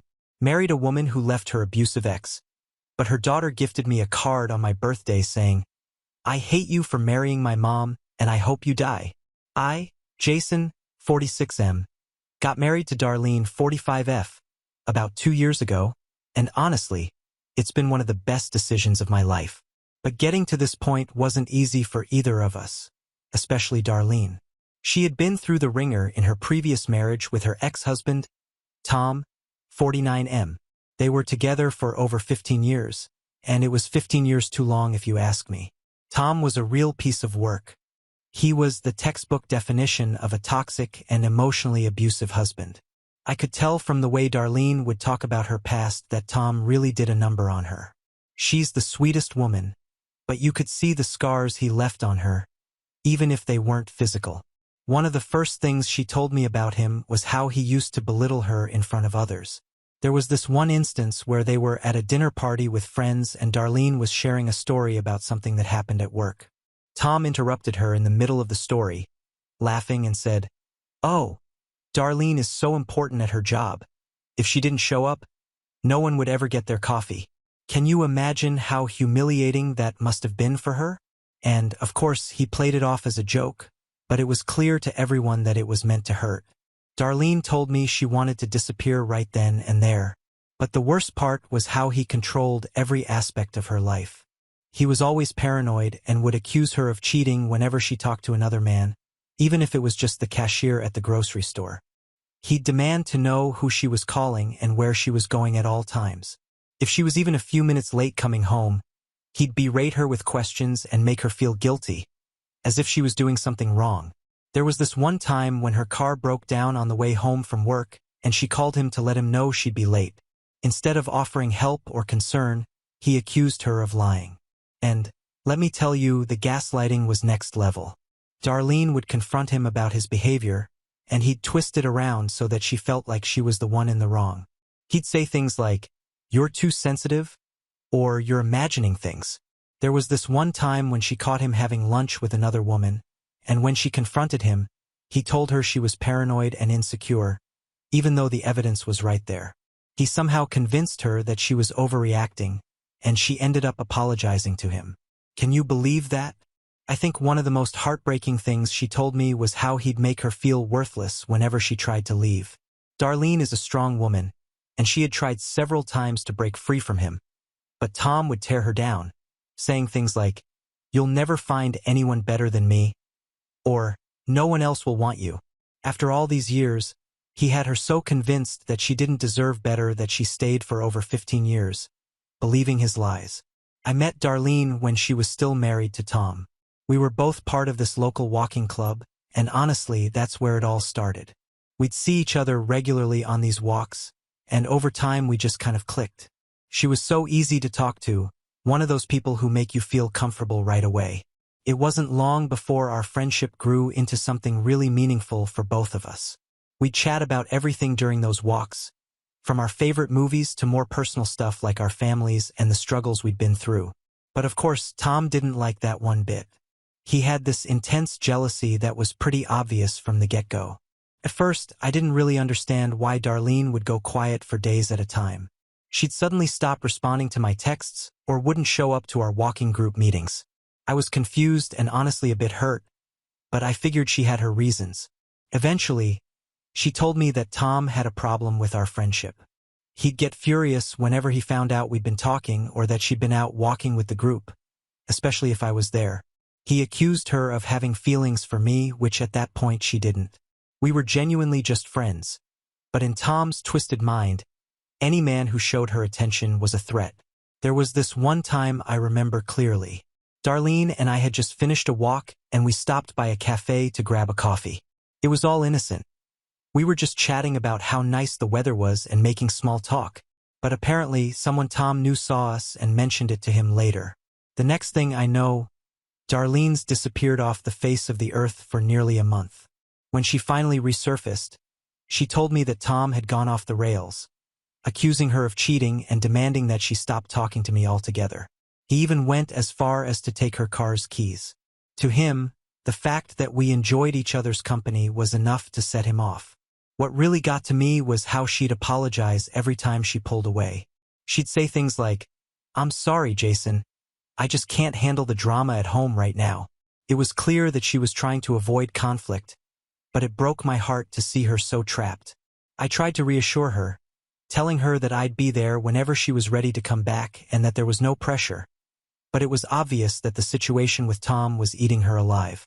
The more I learned about Tom and his behavior, the more protective I felt over Darlene. She didn't deserve any of it. She was always so kind and considerate, going out of her way to make sure everyone else was okay, even when she was dealing with so much.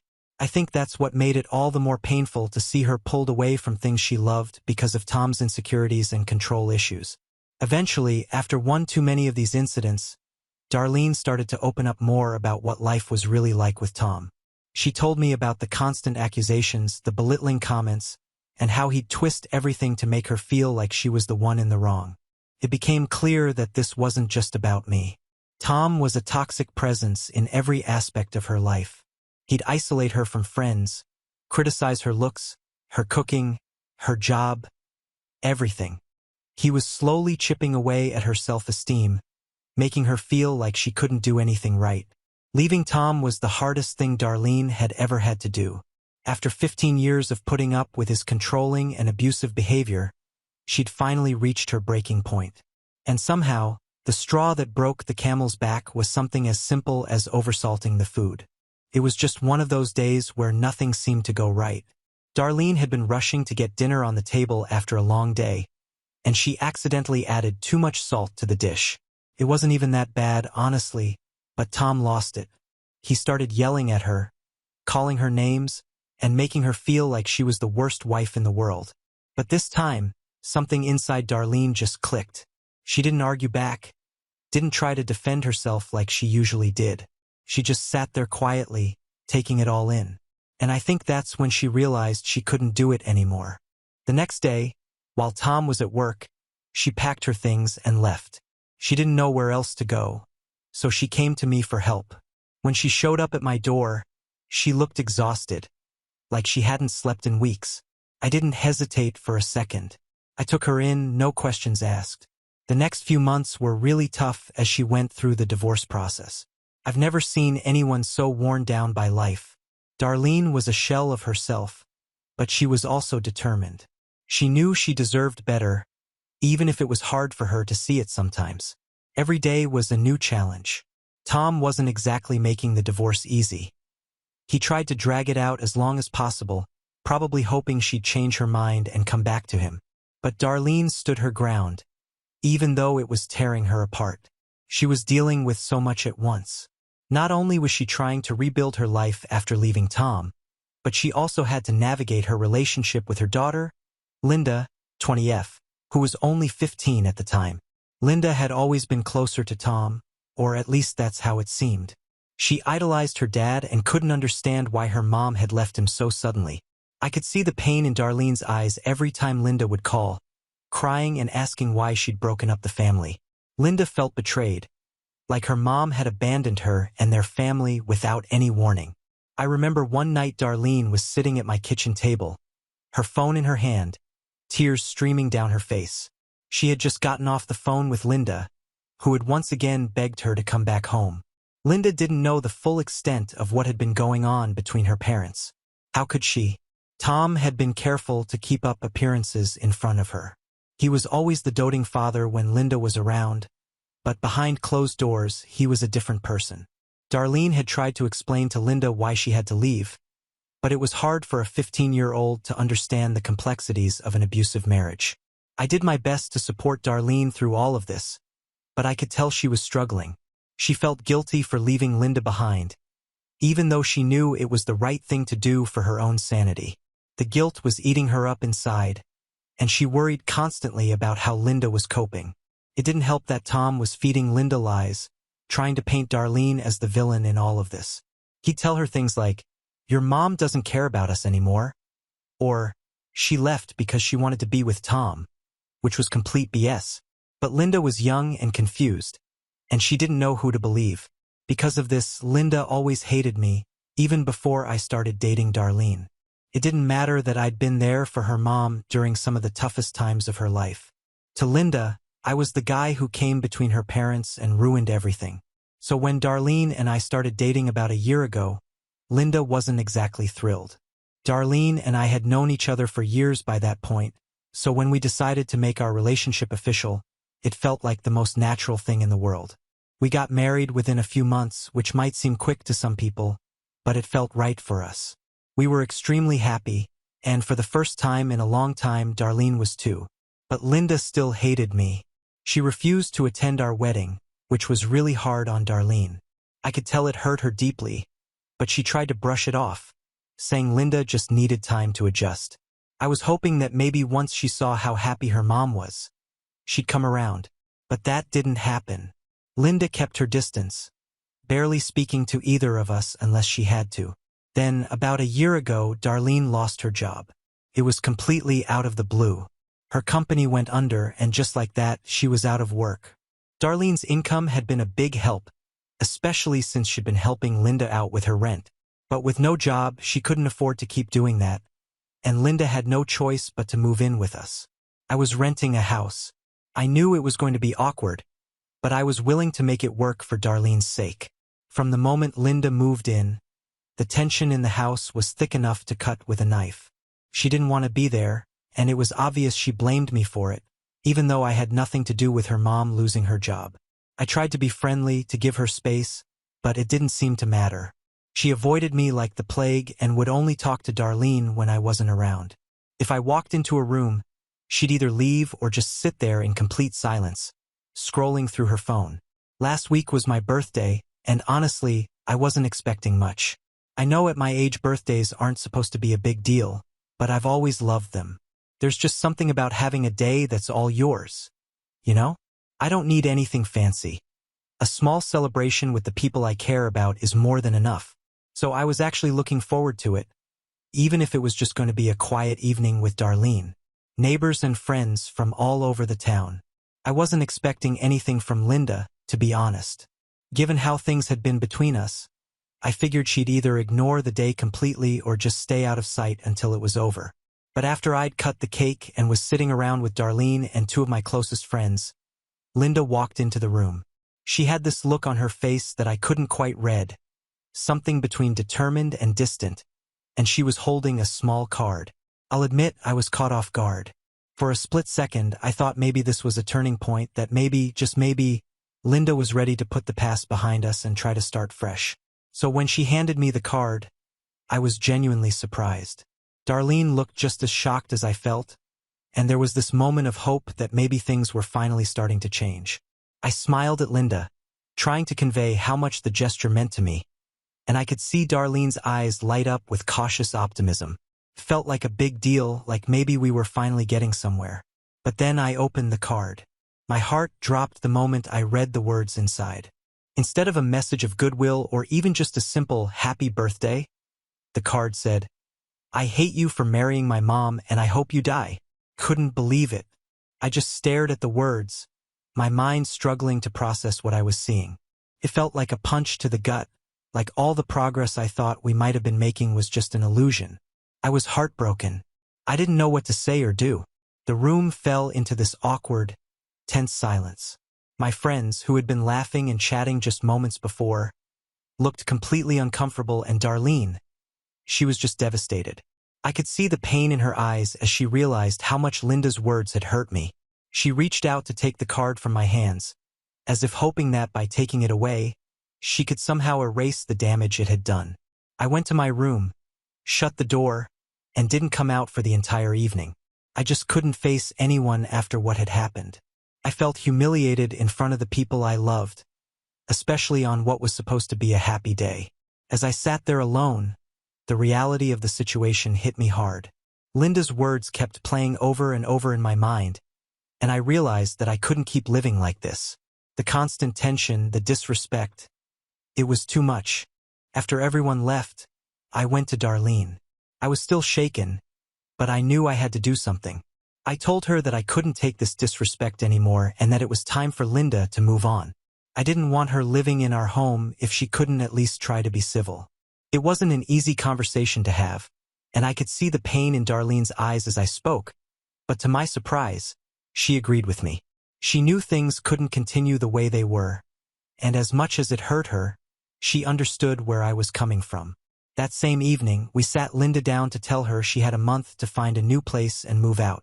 She was confused at first, like she didn't understand why we were doing this, but then the reality of it sank in and she exploded.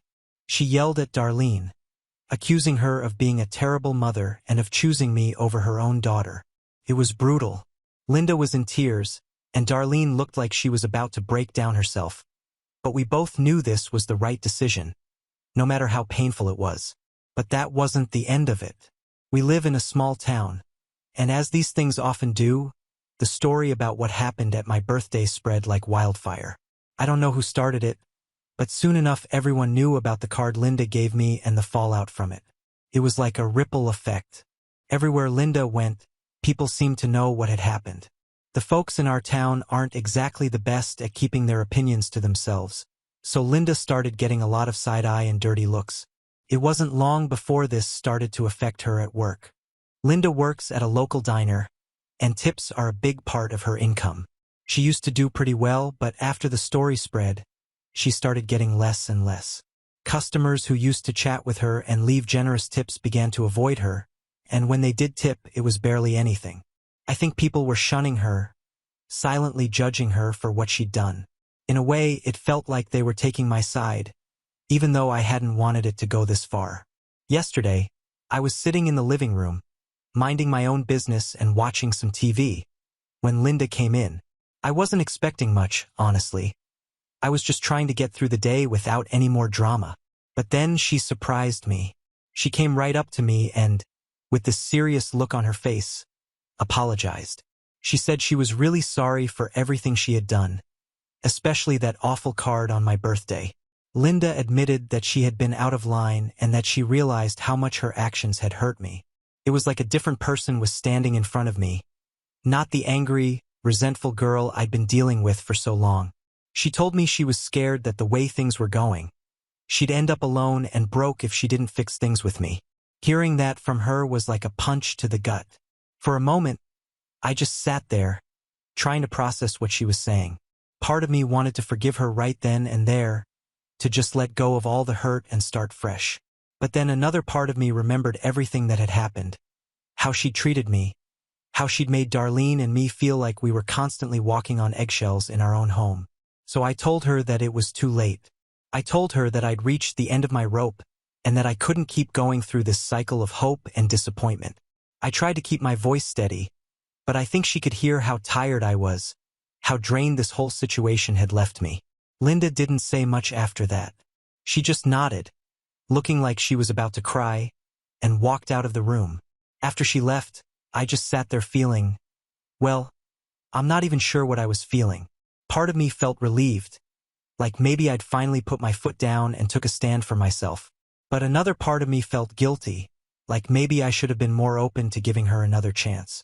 I mean, she did apologize, and I could tell she was being sincere. But at the same time, how many times have I tried to be the bigger person, only to have it blow up in my face? It's hard because I care about Linda. I don't want her to be alone or to struggle, but I also don't want to keep living in this toxic environment. It's been a nightmare, honestly, and I'm just so tired of it all.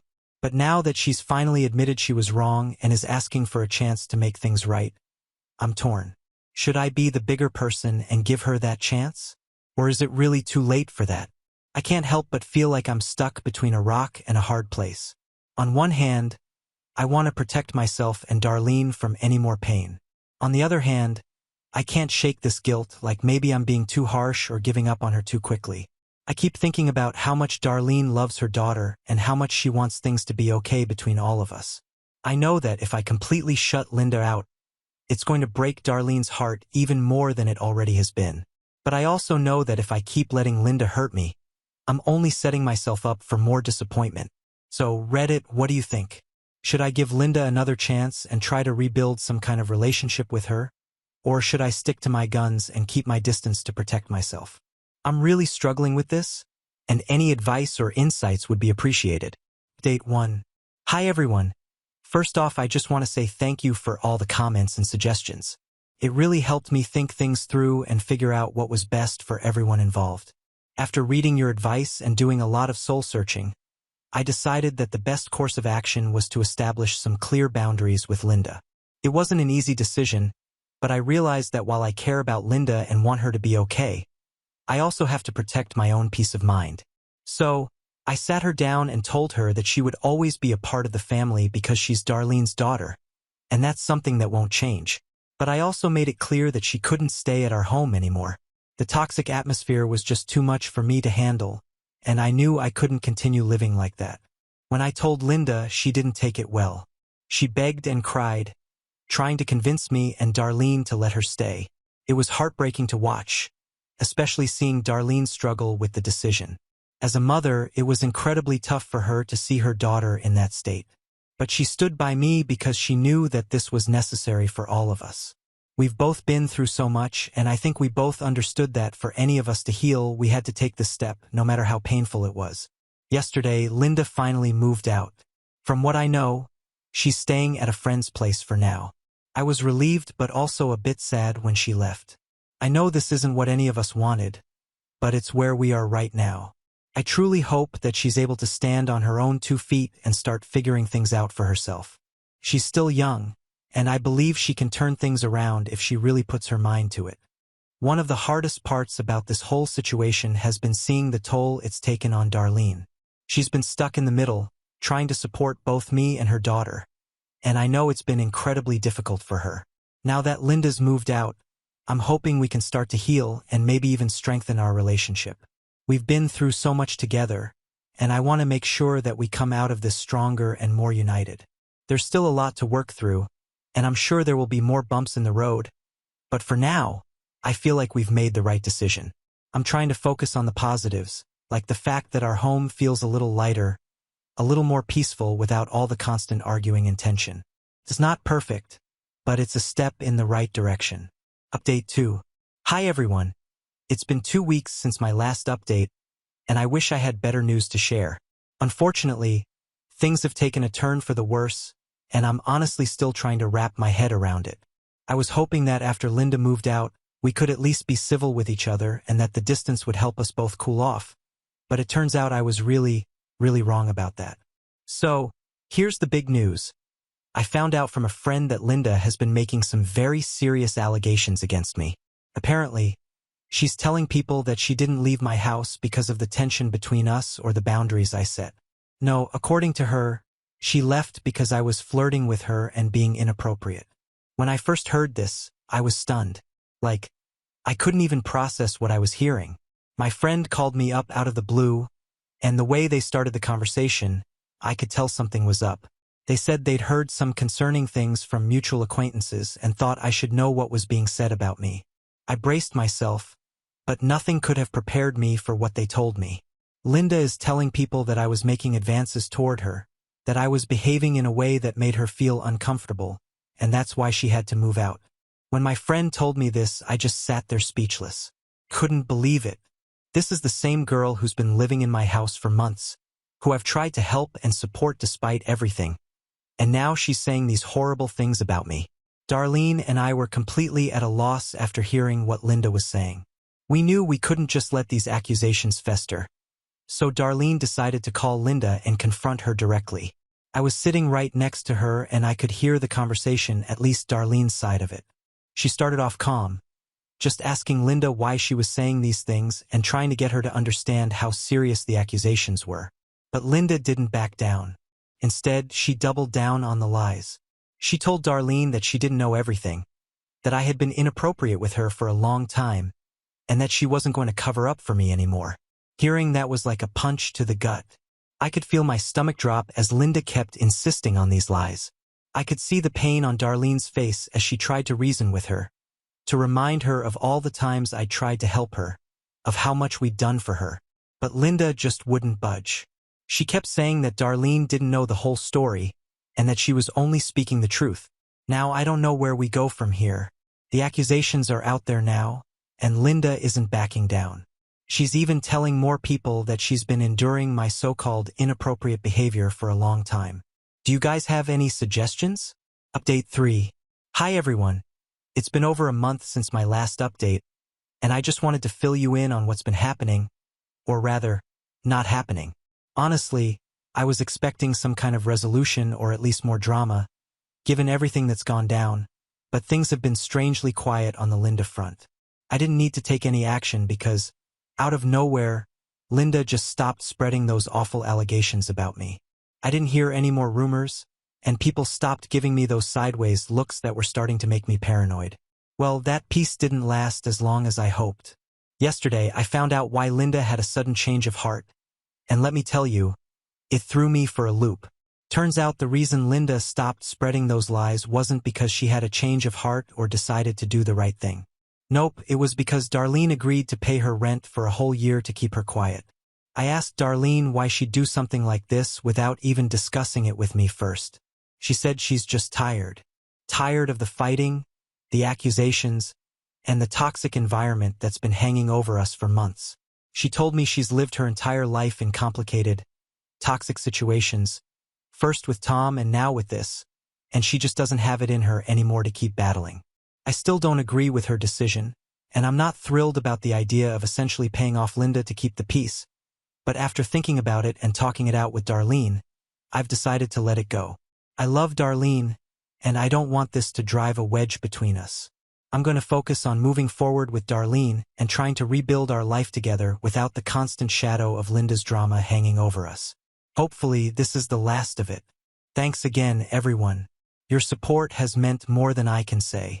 Now on to the next story. Story 10. Perfect fiancé admitted he slept with over 30 married women in his 20s. He says it taught how to be a better partner and claims 90% of women would cheat and feels no guilt about it. Hi everyone.